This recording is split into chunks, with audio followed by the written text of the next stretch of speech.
विघ्नौघवारणं सत्याशेष विश्वस्य कारणं करुणा सिन्धुमानन्दतीर्थबन्धुं हरिं भजे। अभ्रमं भङ्गरहितमजडं विमलं सदा आनन्दतीर्थमतुलं भजे। तापत्रयापकं भवति यदनुभावादेडमूकोऽपि वाग्मी जडमतिरपि जन्तुर्जायते प्राज्ञमौलिः। सकलवचनचेतो देवता भारती सा मम वचसि निधत्ताम् सन्निधिं मानसे च। आपादमौलिपर्यन्तं गुरूणामाकृतिं स्मरेत् तेन विघ्नाः प्रणश्यन्ति सिद्ध्यन्ति च मनोरथाः। हरिः ओम्। सृष्टिस्थित्यप्ययेह नियतिदुषितमो बन्धमोक्षाश्च यस्मात् अस्य श्री ब्रह्मरुद्र प्रभृति सुरनरद्वीषशत्रुआत्मकस्य विष्णोर्व्यस्ताः समस्ताः सकलगुणनिधिः सर्वदोषव्यपेतः पूर्णानन्दाव्ययो यो गुरुरपि परमः चिन्तयेतं महान्तम्। जन्माद्यस्य यतोऽन्वयादितरतश्चार्थेष्वभिघ्नस्वराट् तेने ब्रह्म हृदाय आदिकवये मुह्यन्ति यं सूरयः। तेजो वारिमृदां यथा विनिमयो यत्र त्रिसर्गो मृषा धाम्ना स्वेन सदा निरस्तकुहकं सत्यं परं धीमहि। यं प्रव्रजन्तमनुपेतमपेतकृत्यं द्वैपायनो विरहकातराजुहाव पुत्रेति तन्मयतया तरवोऽभिनेदुः। तं सर्वभूतहृदयं मुनिमानतोऽस्मि यस्वानुभावमखिलश्रुतिसारमेकम् अध्यात्मदीपम् अतितितीर्षतां तमोन्धं संसारिणां करुणयाः पुराणगुह्यम् तं व्याससूनुमुपयामि गुरुं मुनीनां। नारायणं नमस्कृत्य नरं चैव नरोत्तमं देवीं सरस्वतीं व्यासं ततो जयमुदीरये। हरिः ಓಂ ಸ್ವಸ್ತ್ಯಸ್ತು ಸತಾಂ. ಕೃಷ್ಣದೇವರ ಅಪಾರವಾದ ಲೀಲಾ ವೈಭವಗಳನ್ನು ತಿಳಿಸಿಕೊಡುವಂತಹ ದಶಮ ಸ್ಕಂಧದಲ್ಲಿ ನಾವು ಸುಮಾರು ಒಂದು 55 ಅಧ್ಯಾಯಗಳನ್ನು ಮುಗಿಸಿದ್ದೇವೆ. ಕೃಷ್ಣ ದ್ವಾರಾವತಿಯನ್ನು ನಿರ್ಮಾಣ ಮಾಡ್ತಾನೆ. ಅದಕ್ಕೆ ಕುಶಸ್ಥಲ ಅಂತ ಹೆಸರು. ದ್ವಾರಾವತಿಗೆ ಪೂರ್ವದ ಪ್ರಾಚೀನವಾದ ಹೆಸರು ಕುಶಸ್ಥಲಿ ಅಂತ.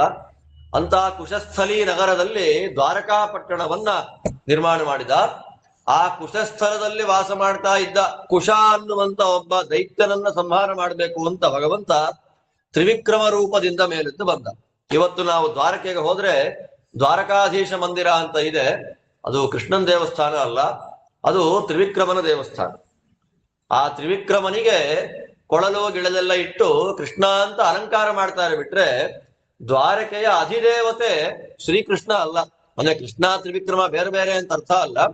ತ್ರಿವಿಕ್ರಮ ರೂಪದ ಭಗವಂತ ದ್ವಾರಕಾಧೀಶ. ಸಮುದ್ರದ ತೀರದಲ್ಲೇ, ಸಮುದ್ರದ ಅಲೆ ಅಪ್ಪಳಿಸುವಂತಹ ಜಾಗದಲ್ಲೇ ಗೋಮತಿ ನದಿ ಸಮುದ್ರಕ್ಕೆ ಸಂಗಮ ಆಗುತ್ತೆ. ಆ ದಿವ್ಯವಾದಂತಹ ಕ್ಷೇತ್ರ ಅದು ದ್ವಾರಾವತಿ ಕ್ಷೇತ್ರ. ಚಕ್ರಾಂಕನ ಶಿಲೆ ಸಿಗುವಂತ ಪವಿತ್ರವಾದ ತೀರ್ಥ. ಒಂದು ಅಲೆಗಳು ಹೊರಗೆ ಬಂದ್ರೆ ಸಮುದ್ರದಿಂದ ಚಕ್ರಾಂಕಿತ ಶಿಲೆಗಳು ಲಕ್ಷಾಂತರ ಸಂಖ್ಯೆಯಲ್ಲಿ ಬರುತ್ತೆ. ಅಷ್ಟು ದೊಡ್ಡ ತೀರ್ಥ ಕ್ಷೇತ್ರ ಅದು ದ್ವಾರಾವತಿ. ಅಂತ ದ್ವಾರಾವತಿ ನಗರವನ್ನ ಭಗವಂತ ನಿರ್ಮಾಣ ಮಾಡಿದಾಗ ಒಬ್ಬ ಬ್ರಾಹ್ಮಣ ಆ ಪತ್ರ ತಂದ್ಕೊಡ್ತಾನೆ. ಆ ಪತ್ರ ತೆಗೆದು ನೋಡಿದ್ರೆ ರುಕ್ಮಿಣೀ ದೇವಿ ಕೃಷ್ಣನಿಗೆ ಬರೆದಂತಹ ಒಂದು ಪ್ರೇಮದ ಪತ್ರ. ವೇದದಲ್ಲಿ ಅಂಬ್ರಣಿ ಸೂಕ್ತ ಅಂತ ಬರುತ್ತೆ. ಆ ಅಂಬ್ರಣಿ ಸೂಕ್ತದ ಅನುವಾದ. ಅಂಬ್ರಣಿ ಸೂಕ್ತವನ್ನ ಅಂಬ್ರಣಿ ದೇವಿ ಲಕ್ಷ್ಮಿ ಹೇಳಿದ್ದು ಆ ವೇದದಲ್ಲಿ. ಅದನ್ನೇ ಲಕ್ಷ್ಮಿ ರುಕ್ಮಿಣಿ ರೂಪದಿಂದ ಇಲ್ಲಿ ಹೇಳ್ತಾಳೆ, ಪತ್ರ ಬರೀತಾಳೆ. ನಿನ್ನ ಗುಣಗಳನ್ನ ಕೇಳಿ ಕೇಳಿ ಕೇಳಿ ಕೇಳಿ ನಿನ್ನನ್ನೇ ಮದುವೆ ಮಾಡ್ಕೊಳ್ಬೇಕು ಅಂತ ನಂಗೆ ಆಸೆ ಆಗಿದೆ ಕೃಷ್ಣ. ನನ್ನನ್ನ ಜರಾಸಂಧ ನಮ್ಮಪ್ಪನನ್ನ ಕಟ್ಟಾಕಿ ಭೀಷ್ಮಕ ರಾಜನನ್ನ ನಮ್ಮ ಅಣ್ಣನನ್ನ ಕಂಟ್ರೋಲಿಗೆ ತಗೊಂಡು ನನ್ನನ್ನು ಶಿಶುಪಾಲನೆ ಕೊಟ್ಟು ಮದುವೆ ಮಾಡಬೇಕು ಅಂತ ಪ್ರಯತ್ನ ಪಡ್ತಾ ಇದ್ದಾರೆ. ನನಗದು ಇಷ್ಟ ಇಲ್ಲ. ಮಾಡಿ ನನ್ನನ್ನ ಬಂದು ಕರ್ಕೊಂಡು ಹೋಗಿ ಮದುವೆ ಮಾಡ್ಕೋಬೇಕು ನೀನು ಅಂತ ಪ್ರಾರ್ಥನೆ ಮಾಡಿದ ಒಂದು ಪತ್ರ. ಆ ಪತ್ರ ನೋಡಿ ಕೃಷ್ಣ ತಕ್ಷಣ ಹೊರಟು ಬಿಟ್ಟ. ಅದರ ಮಧ್ಯೆ 2 ಸಲ ಅವಳ ಮದುವೆ ಕ್ಯಾನ್ಸಲ್ ಆಗಿರುವಂತದ್ದು.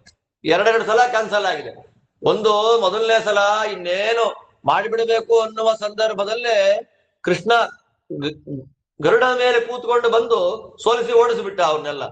ಇನ್ನೊಂದು ಸಲ ಕೃಷ್ಣ ಬರ್ತಾನೆ, ಅವನಿಗೆ ಆಸನ ಕೊಡಬಾರದು. ಒಂದು ದೊಡ್ಡವರು ಬಂದಾಗ ಆಸನ ಕೊಡದೆ ಅಂದ್ರೆ ಅವಮಾನ ಆಗುತ್ತೆ.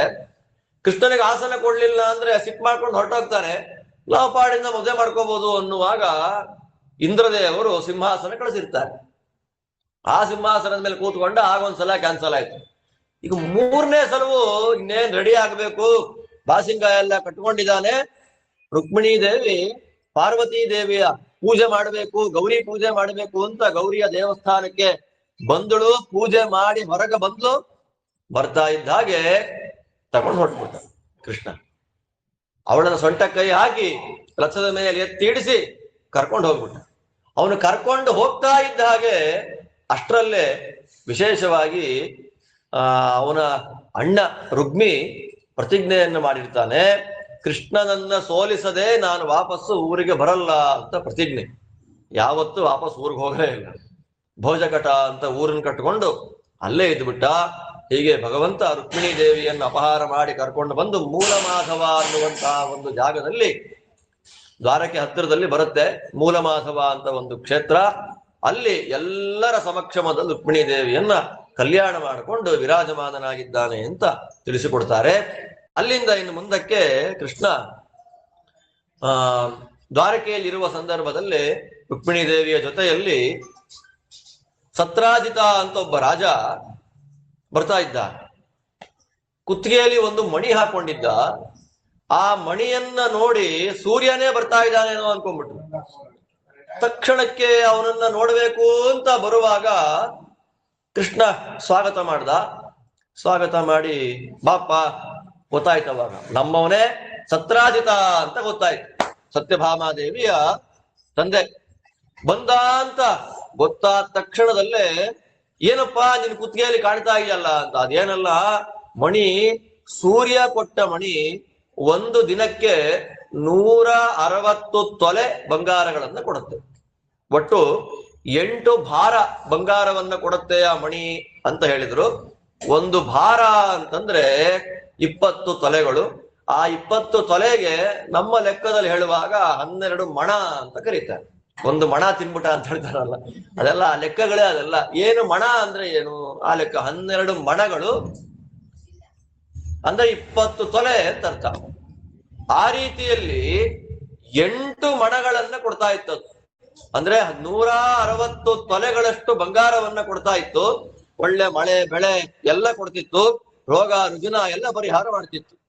ಅದನ್ನ ನೋಡಿ ಕೃಷ್ಣ, ಒಳ್ಳೆ ಮಣಿ ದೇವರು ಕೊಟ್ಟಿದ್ದಾರೆ, ನೀನ್ ಸ್ವಂತಕ್ಕೆ ಇಟ್ಕೊಳ್ಳೋಕ್ಕಿಂತ ರಾಜ್ಯ ಕೊಡು.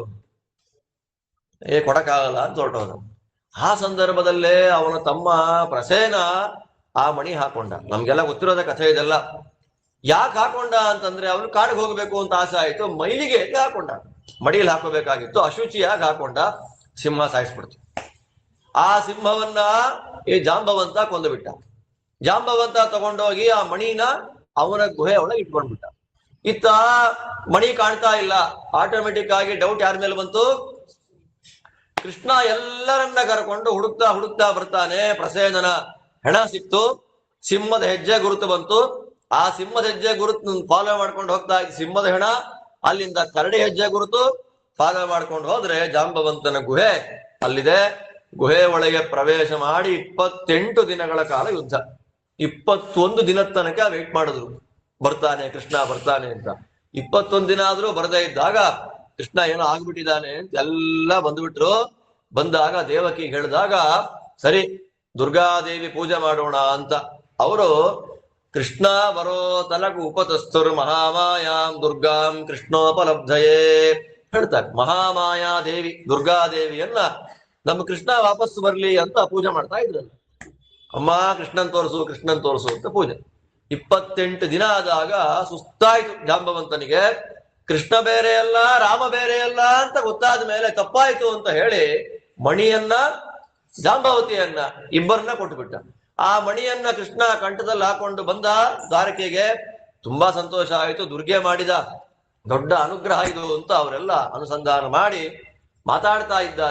ಮಾತಾಡ್ತಾ ಇರುವಂತಹ ಸಂದರ್ಭದಲ್ಲೇ ಒಂದು ನ್ಯೂಸ್ ಬಂತು. ಏನ್ ನ್ಯೂಸು? ಪಾಂಡವರು ವಾರಣಾವತಕ್ಕೆ ಹೋಗಿದ್ದಾರೆ, ಅರಗಿನ ಮನೆಯಲ್ಲಿ ಸುಟ್ಟು ಸತ್ತೋದ್ರು ಪಾಂಡವರೆಲ್ಲ ಅಂತ. ಪಾಂಡವರ ಕಥೆ ಏನಾಗಿದೆ ಅಂತ ಕೃಷ್ಣನಿಗೆ ವಿದುರಂಗಿ ಇವ್ರಿಗೆ ಮಾತ್ರ ಗೊತ್ತು, ಬೇರೆ ಯಾರಿಗೂ ಗೊತ್ತಿಲ್ಲ. ಸರಿ, ಅವನು ಹೋದ, ಪಾಂಡವರೇ ಅಂತ ಅತ್ತ ಗಂಗಾ ನದಿಯಲ್ಲಿ ಧರ್ಮೋದಕವನ್ನು ಬಿಟ್ಟ. ಇದೆಲ್ಲ ಆಗುವಂತಹ ಸಂದರ್ಭದಲ್ಲಿ ಆ ಮಣಿಯನ್ನ ಇಟ್ಕೊಂಡಿದ್ದಾನಲ್ಲ, ಆ ಮಣಿ ಇಟ್ಕೊಂಡವನ್ ಯಾರು? ಸತ್ರಾಜಿತನಿಗೆ ಕೊಟ್ಟಾಯ್ತು. ಆ ಸತ್ರಾಜಿತ ಏನ್ ಮಾಡ್ದ? ನೀ ಅರ್ಜೆಂಟ್ ಅಲ್ಲ, ನನಗೇನು ಮಾತಾಡ್ಲಿಕ್ಕೆ ಆಗ್ಲಿಲ್ಲ ಕೃಷ್ಣ, ತಗೋಪ್ಪ ಅಂತ ಆ ಸತ್ರಾಜಿತ ಆ ಮಣಿನ ಸತ್ಯಭಾಮೇನ ಇಬ್ಬರನ್ನ ಕೊಟ್ಟು ಮದುವೆ ಮಾಡ್ಕೊಟ್ಟ. ಮದುವೆ ಮಾಡಿಕೊಟ್ಟ ಮೇಲೆ ಮತ್ ಜಾಂಬವತಿನ ಮದುವೆ ಆಗ. ಅಲ್ಲಿಗೆ ರುಕ್ಮಿಣಿ, ಸತ್ಯಭಾಮ, ಜಾಂಬವತಿ 3 ಜನಗಳ ಮದುವೆ ಆಯ್ತು. ಮದುವೆ ಆದ್ಮೇಲೆ ಇಲ್ಲಿ ಪಾಂಡವರು ಹೋಗ್ಬಿಟ್ಟಿದ್ದಾರೆ, ಪಾಂಡವರು ನೋಡ್ಕೊಂಡ್ ಬರ್ಬೇಕು. ಆ ಗೊಂದಲ ಗಲಾಟೆ ಒಳಗೆ ಮಧ್ಯದಲ್ಲಿ ಪಾಂಡವರು ಸಿಕ್ಕಿದ್ರು ಅಂತ ನ್ಯೂಸ್ ಬಂತು. ಸಿಕ್ಕಿದ ಮೇಲೆ ಅಲ್ಲಿ ದ್ರೌಪದಿ ಸ್ವಯಂವರ ಆಗ್ತಾ ಇದೆ ಅಂತ ನ್ಯೂಸ್ ಬಂತು. ಸ್ವಯಂವರಕ್ಕೆ ಹೋದ. ಸ್ವಯಂವರಕ್ಕೆ ಹೋಗಿ ಬರೋಷ್ಟ್ರೊಳಗೆ ಕೃಷ್ಣನ ಮೇಲೆ ಒಳಗೊಳಗೆ ದ್ವೇಷ, ಬೇರೆ ಯಾರಿಗೂ ಅಲ್ಲ, ಅಕ್ರೂರನಿಗೆ, ಶತಧನ್ವನಿಗೆ. ಹೇಗಿರ್ತಾರೆ ನೋಡ್ರಿ, ದೇವರ ಮಾಯೆ ಅಪಾರವಾದದ್ದು. ಯಾಕೆ ಅಂತಂದ್ರೆ ಸತ್ರಾಜಿತ ನನ್ನ ಮಗಳನ್ನ ನಿಮ್ಮಿಬ್ರಲ್ಲಿ ಯಾರಿಗಾರ ಒಬ್ರಿಗೆ ಕೊಡ್ತೀನಿ ಅಂತ ಮಾತು ಕೊಟ್ಟಿದ್ದೆ. ಸತ್ಯಭಾಮೆಯನ್ನ ಅಕ್ರೂರನಿಗೋ ಅಥವಾ ಶತಧನ್ವನಿಗೋ ಇಬ್ರಲ್ಲಿ ಯಾರಿಗೋ ಒಬ್ರಿಗೆ ಕೊಟ್ಟು ಮದ್ವೆ ಮಾಡ್ತೀನಿ ಅಂತ ಪ್ಲಾನ್ ಮಾಡ್ಕೊಂಡಿದ್ದ. ಇವಾಗ ನೋಡಿದ್ರೆ ಮಣಿನೂ ಹೋಯ್ತು, ಕನ್ಯಾಮಣಿನೂ ಹೋಯ್ತು ಅಂತ ಬೇಜಾರು ಮಾಡ್ಕೊಂಡು ಇವರೆಲ್ಲ ಪ್ಲಾನ್ ಮಾಡಿ ಶತಧನ್ವನ ಮೂಲಕ ಸತ್ರಾಜಿತನನ್ನು ಕೊಲ್ಸ್ಬಿಟ್ರು. ಸತ್ಯ ಹೋದ. ಸತ್ಯಭಾಮೆ ಕೃಷ್ಣ ಅಲ್ಲೆಲ್ಲೋ ಪಾಂಡವರ ಮದುವೆ ಹೊರಟೋಗಿದ್ದಾರೆ, ಓ ಅಂತ ಅಳ್ತಾ ಇದ್ದಾನೆ. ಇಲ್ಲಿ ಏನ್ ಮಾಡ್ಬೇಕು ಅಂತ ಗೊತ್ತಿಲ್ಲ. ಏನ್ ಮಾಡ್ಬೇಕು ಇವಾಗ? ನ್ಯೂಸ್ ಹೋಯ್ತು. ಬರ್ತಾನೆ, ಊರಲ್ಲಿ ಅಕ್ರೂರ ಇಲ್ಲ, ಶತಧನ್ವ ಇಲ್ಲ, ಅವರಿಬ್ಬರ ಜೊತೆಯಲ್ಲಿ ಕೃತವರ್ಮನೂ ಇಲ್ಲ. 3 ಊರು ಬಿಟ್ಟಿದ್ದಾರೆ ಅಂತ ಗೊತ್ತಾಯ್ತು. ಕೃಷ್ಣ ಏನ್ ಮಾಡ್ದ? ತೀರ್ಮಾನ ಮಾಡ್ಕೊಂಡು ಮೊದಲು ಸಂಸ್ಕಾರ ಬೇಕು ಬಾಡಿಗೆ ಅಂತ ಸತ್ರಾಜಿತನಿಗೆ ಸಂಸ್ಕಾರ ಮಾಡಿ, ಅವನೇ ಸಂಸ್ಕಾರ ಮಾಡಿ ಸತ್ಯಭಾಮೇನ ಸಮಾಧಾನ ಪಡಿಸಿ ಈಗ ಮಣಿ ತರಬೇಕಲ್ಲ, ಬಲರಾಮನನ್ನ ಕರ್ಕೊಂಡು ಹೋದ ಮಣಿ ತಗೊಂಡು ಕುಡ್ಕೊಂಬರೋಣ ಅಂತ. ಹೋದ್ರೆ ಅಕ್ರೂರ, ಕೃತವರ್ಮ, ಶತಧನ್ವನಿಗಿಬ್ಬರು ಸಪೋರ್ಟ್ ಮಾಡ್ತಿಲ್ಲ. ಅವನೇನ್ ಮಾಡ್ದ? ಮಣಿನೂ ಬೇಡ, ನಿಮ್ ಸಾವಾಸನೂ ಬೇಡ, ನಿಮ್ಮಿಂದ ನಾನು ಕೊಲೆಗಾರ ಆದೆ ಅಂತ ಹೇಳಿ ಮಣಿನ ಅಕ್ರೂರಂಗೆ ಕೊಟ್ಟು ಓಡ್ಬಿಟ್ರು. ಒಂದು ದಿನಕ್ಕೆ 100 ಯೋಜನ ದೂರ ಓಡುವಂತ ಒಂದು ಹೆಣ್ಣು ಕುದುರೆ, ಅದ್ರ ಮೇಲೆ ಕೂತ್ಕೊಂಡು ಹೋಗ್ತಾನೆ. ಕೊನೆಗದು ಮಿಥಿಲಾ ನಗರದ ಹತ್ರ ಬಂದು ಸತ್ತೇ ಹೋಯ್ತದು. ಎಷ್ಟು ಓಡುತ್ತದು? ಸತ್ತೋದ್ಮೇಲೆ ಕಾಲಲ್ಲೇ ಓಡಕ್ ಶುರು ಮಾಡ್ದ. ಕೃಷ್ಣ ಚಕ್ರದಿಂದ ಅವನ್ ತಲೆ ಕಡ್ದು ಬಿಟ್ಟ. ಚೆಕ್ ಮಾಡ್ತಾನೆ, ಮಣಿ ಇಲ್ಲ. ಬಲರಾಮ ಅಲ್ಲಿದ್ದಾನೆ, ಕೃಷ್ಣ ಇಲ್ಲಿದ್ದಾನೆ, ಶತಧನ್ವನ ಬಾಡಿ ಇಲ್ಲಿದೆ. ಅಣ್ಣ ಮಣಿ ಇಲ್ಲ ಅಂದ್ರೆ ಯಾರು ನಂಬ್ತಾರೆ? ಅಣ್ಣ ತಮ್ಮಂದ್ರ ಮಧ್ಯದಲ್ಲೇ ಕೃಷ್ಣ ಸುಳ್ಳು ಹೇಳ್ತಾ ಇದ್ದಾನೆ ಮಣಿ ವಿಷಯದಲ್ಲಿ, ಅವನೇ ತಗೊಂಡ್ಬಿಟ್ಟು ಸುಳ್ಳು ಹೇಳ್ತಾ ಇದ್ದಾನೆ ಅಂತ ಅದನ್ನ ಹೊರ ಹೇಳಾಗಿಲ್ಲ. ಮನಸ್ಸಿನ ಭಾವನೆ. ಬಲರಾಮ ಅಂದ, ನಾನು ಮಿಥಿಲಾನಗರದಲ್ಲಿ ಇದ್ಬಿಡ್ತೀನಿ, ನನ್ನ ಫ್ರೆಂಡ್ ಅವನು ಅಂತ ಹೇಳಿ 5 ವರ್ಷ ದ್ವಾರಕೆಗೆ ಬರ್ಲೇ ಇಲ್ಲ. 5 ವರ್ಷ ಬಲರಾಮ ಅಲ್ಲೇ ಇದ್ದ ಕೃಷ್ಣನ್. ಅಂದ್ರೆ ಒಂದು ಮಣಿಯಿಂದ ಏನೆಲ್ಲಾ ಸಮಸ್ಯೆ ಆಗತ್ತೆ ಅಂದ್ರೆ, ಒಂದು ಆಸ್ತಿ ಅಂತ ಒಂದು ಇದ್ಬಿಟ್ರೆ ಬರದೇ ಇರೋ ಸಮಸ್ಯೆಗಳೆಲ್ಲ ಬರುತ್ತೆ ಅನ್ನಕ್ಕೆ ಸಾಕ್ಷಿ ಇದೆಲ್ಲ. ಏನಾಯ್ತು? ಆ ಮಣಿಯಿಂದ ಅಪವಾದ ಏನು ಹೋಯ್ತು, ಬಂತು. ಮತ್ತೆ ಅಣ್ಣನಿಗೆ ಸಮಸ್ಯೆ ಆಗೋಯ್ತಲ್ಲ, ಅದಕ್ಕೆ ಏನ್ ಮಾಡ್ಬೇಕು ಇವಾಗ ಅಂತ. ಇವನಿಲ್ಲ, ಅಕ್ರೂರ ಇಲ್ಲ ಅನ್ನೋದು ಗೊತ್ತಾಗ್ತಾ ಇದೆ. ಅರಿಷ್ಟ ಸೂಚನೆಗಳೆಲ್ಲ ಬರ್ತಾ ಇದೆ ದ್ವಾರಕೆಯಲ್ಲಿ. ಕೃಷ್ಣ ಅವಾಗ ಪ್ಲಾನ್ ಮಾಡಿ ಅಕ್ರೂರ ಎಲ್ಲಿದ್ದ ಕರೆಸ್ದ. ಮಿಥಿಲಾ ನಗರದಿಂದ ಇವನೇ ಹೋಗಿ ಬಲರಾಮ್ ದೇವ್ರನ್ನು ಕರ್ಕೊಂಡು ಬಂದ. ಸಭಾ ಮಾಡ್ದ. ಅಕ್ರೂರ, ನಿನ್ನ ಹತ್ರ ಮಣಿ ಇದೆ ಅಂತ ಗೊತ್ತಪ್ಪ, ನಮಗೇನ್ ಬೇಕಾಗಿಲ್ಲ, ನಮ್ಮ ಅಣ್ಣಂಗ್ ನನ್ ಮೇಲೆ ಡೌಟ್ ಇದೆ, ಸ್ವಲ್ಪ ತೋರಿಸ್ಬಿಡಪ್ಪ ಅದನ್ನ ಅಂತಂತ ಇದ್ದ ಹಾಗೇನೆ ಅಕ್ರೂರನಿಗೆ ಭಯ ಹೋಯ್ತಲ್ಲ. ಜೋಬಿ ನಿಧಾನವಾಗಿ ಮಣಿ ತೆಗೆದ, ತೋರಿಸ್ದ. ಅಲ್ಲಿಗೆ ಬಲರಾಮನಿಗೂ ಕೃಷ್ಣನಿಗೂ ಇದ್ದ ವೈಮನಸ್ಯ ಅಂದ್ರೆ ಸುಮ್ಮನೆ ತಪ್ಪು ತಿಳ್ಕೊಂಡಿದ್ದಕ್ಕೆ 5 ವರ್ಷ ಕೃಷ್ಣನ ಸಂಘ ಹೊರಟೋಯ್ತು ಬಲರಾಮನಿಗೆ. ಇದು ಲಕ್ಷ್ಮಣನಾಗಿ ಎಷ್ಟು ದೊಡ್ಡ ಸೇವೆ ಮಾಡಿದ್ರು ಬಲರಾಮನಾಗಿ ಅಣ್ಣನಾಗಿ ಹುಟ್ಟಿದಾಗ ಪುಣ್ಯವನ್ನ ದೇವರು ಹೆಂಗ್ ಸಮ ಮಾಡ್ತಾನೆ ಅಂತ 5 ವರ್ಷ ಕೃಷ್ಣನ ಅಂಗ ಅವನ ಪಕ್ಕದಲ್ಲಿ ಕೂತ್ಕೊಳ್ಳೋದು, ಮುಟ್ಟೋದು, ಮಾತಾಡೋದು, ಊಟ ಮಾಡೋದು ಎಲ್ಲ ಹೊಟ್ಟೋಯ್ತಲ್ಲ. ದೇವರು ಲಕ್ಷ್ಮಣನಾಗಿ ಸಂಪಾದನೆ ಮಾಡಿದ ಪುಣ್ಯವನ್ನ ಕಟ್ ಮಾಡಿದ ರೀತಿ ಇದೆಲ್ಲ. ಇನ್ನು ಮುಂದೆ ಇನ್ನೊಂಥರ ಕಟ್ ಮಾಡ್ತಾನೆ ದುರ್ಯೋಧನ ವಿಷಯದಲ್ಲಿ. ಹೀಗೆ ಅಂತೂ ಇಂತೂ ಕೊನೆಗೆ ಮಣಿ ಯಾರ ಹತ್ರ ಉಳಿತು ಅಂದ್ರೆ ಅಕ್ರೂರಗೆ ಕೊಟ್ಟು ಬಿಟ್ಟ. ನೀನ್ ಸಾತ್ವಿಕ ಇದ್ಯಪ್ಪ, ನಿನ್ನ ಹತ್ರನೇ ಇರ್ಲಿ ಮಣಿ, ನೀನ್ ಒಳ್ಳೇದಾಗ್ಲಿ ಅಂತ ಕೊಟ್ಟ. ಈ ಟೈಮ್ಗಳಲ್ಲೇ 8 ಮದುವೆಗಳು ಆಗೋಯ್ತು ಅವನಿಗೆ, ಕೃಷ್ಣನಿಗೆ. ಯಾವುದು 8 ಮದುವೆಗಳು? ಎಲ್ಲ 6 3 ತಿಂಗಳ ಗ್ಯಾಪ್ ಅಲ್ಲಿ ಮದುವೆ ಮಾಡ್ಕೊಂಡ್ಬಿಟ್ಟ. ರುಕ್ಮಿಣಿ ಆಯ್ತು, ಸತ್ಯಭಾಮೆ ಆಯ್ತು, ಜಾಂಬವತಿ ಆಯ್ತು. ಜಾಂಬವತಿ ಆದ್ಮೇಲೆ ಮದುವೆ ಮಾಡ್ಕೊಂಡಿದ್ ಯಾರನ್ನ? ಕಾಲಿಂದಿ ದೇವಿಯನ್ನ. ಅಂದ್ರೆ ಒಂದೊಂದು ಪುರಾಣದಲ್ಲಿ ಒಂದೊಂದ್ ತರ ಹೇಳ್ತಾರೆ. ಫಸ್ಟ್ ಮದುವೆ ಆಗಿದ್ ಯಾರು? ನಮಗೆ ಮದುವೆ ವಿವಕ್ಷ ಇಲ್ಲ, ಕ್ರಮ ಬೇಡ. ಯಾಕೆ ಹರಿವಂಶದಲ್ಲಿ ಒಂಥರ, ವಿಷ್ಣು ಪುರಾಣದಲ್ಲಿ ಒಂಥರ, ಭಾಗವತದಲ್ಲಿ ಒಂಥರ, ಮಹಾಭಾರತದಲ್ಲಿ ಒಂಥರ, ಒಂದೊಂದು ವಿಚಿತ್ರವಾಗಿ ಬರುತ್ತೆ. ನಮಗೆ ಆರ್ಡರ್ ಬೇಡ. ಆ 8 ಜನ ಮದುವೆ ಆದ ಅನ್ನೋದು ಹೆಸರು ಚೇಂಜ್ ಅಲ್ವಾ? ಹೆಸರು ಶೈಬ್ಯ ಅಂತ ಒಬ್ಬ ಹೆಣ್ಮಕ್ಳು ಹೆಸರು ಚೇಂಜ್ ಮಾಡ್ತಾರೆ, ಅದೆಲ್ಲ ಇರ್ಲಿ. ಒಟ್ಟು ಅಷ್ಟಮಹಾಮಹಿಷಿಯರು ಪ್ರಧಾನ ಕೃಷ್ಣದೇವರಿಗೆ. ಹೀಗೆ ಪಾಂಡವರಿಗೆ ಇಂದ್ರಪ್ರಸ್ಥ ರಾಜ್ಯ ಸಿಕ್ಕಿಬಿಡ್ತು. ಇಂದ್ರಪ್ರಸ್ಥ ಸಿಕ್ಕಾಗ ಮದುವೆನೂ ಆಗಿದೆ, ಇಂದ್ರಪ್ರಸ್ಥ ರಾಜ್ಯವೂ ಸಿಕ್ಕಿದೆ. ಧರ್ಮರಾಜ ಕರೆದ, ಕೃಷ್ಣ ಬಾರಪ್ಪ ನೀನು ಅಂತ. ಅಲ್ಲಿ ಹೋದ. ಅಲ್ಲಿಗೆ ಹೋದ್ರೆ, ಯಾಕಪ್ಪ ಕೃಷ್ಣ ಇಷ್ಟು ವರ್ಷ ನೀನ್ ಬರ್ಲೇ ಇಲ್ವಲ್ಲ? ಕೃಷ್ಣ ಅಂತಾನೆ, ಯಾವ್ದೋ ಒಂದ್ ಮಣಿ ಪ್ರಾಪರ್ಟಿ ವಿಷಯದಲ್ಲಿ ನಂಗೂ ನಮ್ಮ ಅಣ್ಣಂಗ್ ಗಲಾಟೆ ಆಗೋಗಿತ್ತು. 5 ವರ್ಷ ಬಿಟ್ಟು ನಂಗೆ ಎಲ್ಲೂ ಬರಕ್ ಆಗ್ಲಿಲ್ಲ. ಅದ್ರದ್ದೇನೋ ಸಮಸ್ಯೆ ಪರಿಹಾರ ಮಾಡ್ಕೊಂಡು ಬಂದಪ್ಪ ನಿಮ್ ಹತ್ರಕ್ಕೆ. ನಿಮ್ಮೇಲೆ ನಂಗೆ ತುಂಬಾ ಪ್ರೀತಿ ಇದೆ ಕಂಡ್ರು ಅಂತ ಪಾಂಡವನ್ ಆಲಿಂಗನ ಮಾಡ್ಕೊಂಡು ಕೂತ ಮೇಲೆ ಇಂದ್ರಪ್ರಸ್ಥದಲ್ಲಿ ಕೃಷ್ಣಾರ್ಜುನರಿಬ್ಬರು ವಿಹಾರ ಮಾಡ್ಲಿಕ್ಕೆ ಹೋದಾಗ ಯಮುನಾ ತೀರದಲ್ಲಿ ಒಂದು ಹೆಣ್ಣು ತಪಸ್ ಮಾಡ್ತಾ ಇದ್ದಾಳೆ. ಅರ್ಜುನ ಕೇಳ್ದ, ಯಾರಮ್ಮ ನೀನ್ ತಪಸ್ ಯಾಕೆ ಮಾಡ್ತಾ ಇದ್ದ? ನಾನು ಸೂರ್ಯನ್ ಮಗಳು, ವಿಷ್ಣುವನ್ ಮದುವೆ ಆಗ್ಬೇಕು ಅಂತ ಆಸೆ ಪಟ್ಟಿದ್ದೇನೆ, ತಪಸ್ ಮಾಡ್ತಾ ಇದ್ದೇನೆ. ವಿಷ್ಣುವೇ ಕೃಷ್ಣ ಮದುವೆ ಆಗು ಅಂತ ಕರ್ಕೊಂಡು ಬಂದ. ಸ್ವಲ್ಪ ದಿನ ಜೊತೆ ಇಟ್ಕೊಂಡು ದ್ವಾರಕೆ ಕರ್ಕೊಂಡು ಮದುವೆ ಮಾಡ್ಕೊಂಡ. ಆದ್ರಿಂದ ಭಾಗವತ ಹೇಳೋ ಪ್ರಕಾರ 4ನೇ ಹೆಂಡತಿ ಯಾರು? ಕಾಳಿಂದಿ. ಅದಾದ್ಮೇಲೆ 5ನೇಯವಳು ಯಾರು? ಆಕ್ಚುಯಲ್ ಆಗಿ 5ನೇಯವಳು ನೀಲ ಆಗಬೇಕು, ವಾಸ್ತವಿಕವಾಗಿ ನೀಲ. ಮಹಾಭಾರತ ನಿರ್ಣಯ ಪ್ರಕಾರ ಭಾಗವತದಲ್ಲಿ ಮಿತ್ರವಿಂದ ಅಂತ ಹೇಳ್ತಾರೆ. ಯಾಕೆ? ಸಂಬಂಧ ಆದ್ದರಿಂದ ಫಸ್ಟ್ ಮಿತ್ರವಿಂದ ಅಂತ ಹೇಳ್ಬಿಡ್ತಾರೆ.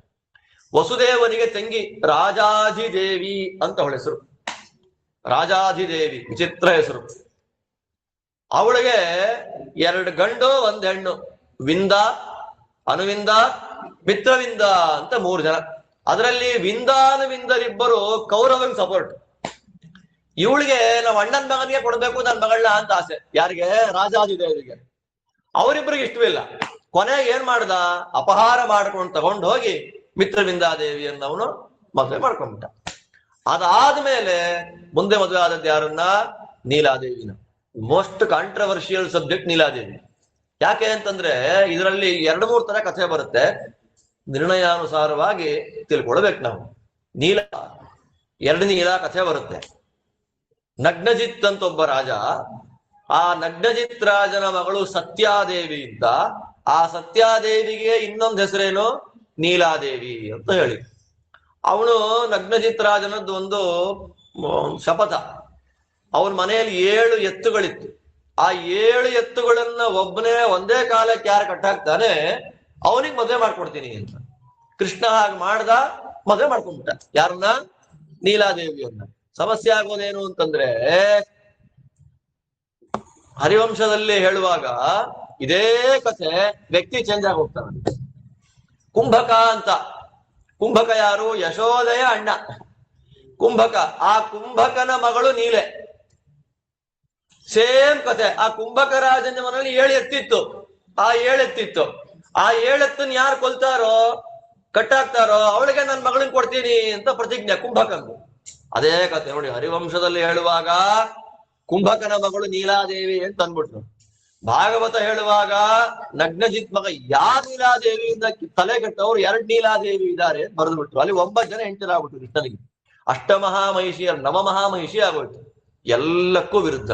ಅದಕ್ಕೆ ನಿರ್ಣಯ ನಾವೇನ್ ಮಾಡ್ಕೊಳ್ಬೇಕು ಅಂತಂದ್ರೆ, ಆ ನೀಲಾದೇವಿ ಗೋಪಿಕಾಸ್ತ್ರೀಯರು, ಮದುವೆ ಆದ ನೀಲಾದೇವಿ ಮದುವೆ ಆಗದೆ ಇರೋ ಗೋಪಿಕಾಸ್ತ್ರೀಯರು ಮದುವೆ ಆದ ಗೋಪಿಕಾಸ್ತ್ರೀಯರು, ಅದಾದ್ಮೇಲೆ 16,100 ಜನ ಹೆಂಡತಿಯರು, ಗೋಪಿಕೆಯರಲ್ಲ, 16,100 ಜನ ರಾಜಕನ್ಯೆಯರು, ಕ್ಷತ್ರಿಯ ಕನ್ಯೆಯರು, ಅದಾದ ಮೇಲೆ ಅಷ್ಟಮಹಾಮಹಿಷಿಯರು. ಈ ಕ್ರಮ ಕೃಷ್ಣನ ಅಂಗಸಂಗ ಮಾಡಿದ ಮಹಾನುಭಾವ ಹೆಣ್ಮಕ್ಕಳಲ್ಲಿ. ಅದರಲ್ಲಿ ಈ ಅಪ್ಸರಾ ಸ್ತ್ರೀಯರುಗಳೆಲ್ಲ ಏನು ಪ್ಲಾನ್ ಮಾಡಿದ್ರು, ಪ್ರಾರ್ಥನೆ ಮಾಡಿದ್ರು, ಕೃಷ್ಣ ಉಪನಯನ ಆಗೋದಕ್ಕಿಂತ ಮೊದಲೇ, ಉಪನಯನ ಮಾಡ್ಕೊಳ್ಳಕ್ಕಿಂತ ಮೊದಲೇ ನಮ್ಮ ಅಂಗಸಂಗ ಮಾಡಬೇಕು ಅಂತ ತಪಸ್ ಮಾಡ್ಬಿಟ್ಟಿದ್ರು. 10 ವರ್ಷದ ಕೆಳಗೆ ಮಕ್ಕಳ ಆಟಿಕೆಯಲ್ಲಿ ಹೇಳ್ತಾರಲ್ಲ, ಅದಾಗೋಗಿತ್ತು. ಇದು ಅವಳಿಗೆ ಗೊತ್ತಾಗಿ ನೀಲೆ ಅವ್ರಿಗಿಂತ ಫಸ್ಟ್ ನನ್ನೇ ಮದುವೆ ಆಗ್ಬೇಕು ಕೃಷ್ಣ ಅಂತ ಅವಳು ತಪಸ್ ಮಾಡಿದ್ರು. ಯಾರೋ ಕುಂಭಕನ ಮಗಳು ನೀಲಾದೇವಿ. ಅದಕ್ಕೇನ್ ಮಾಡ್ದ, ಗೋಪಿಕಾ ಸ್ತ್ರೀಯರ ಜೊತೆ ಅಂಗಸಂಗ ಮಾಡಿ ಮದುವೆ ಮಾಡ್ಕೊಳ್ಳಕ್ಕಿಂತ ಮೊದಲೇ ನೀಲೇ ಮದುವೆ ಮಾಡ್ಕೊಂಡ್ಬಿಟ್ಟಿದ್ದ. ಆ ನೀಲಾದೇವಿ ಏನಾದ್ಲು, ಈ ನಗ್ನಜಿತ್ ರಾಜನ ಮಗಳಾದ ಸತ್ಯಾದೇವಿ ಒಳಗೆ ಸೇರ್ಕೊಂಡ್ರು.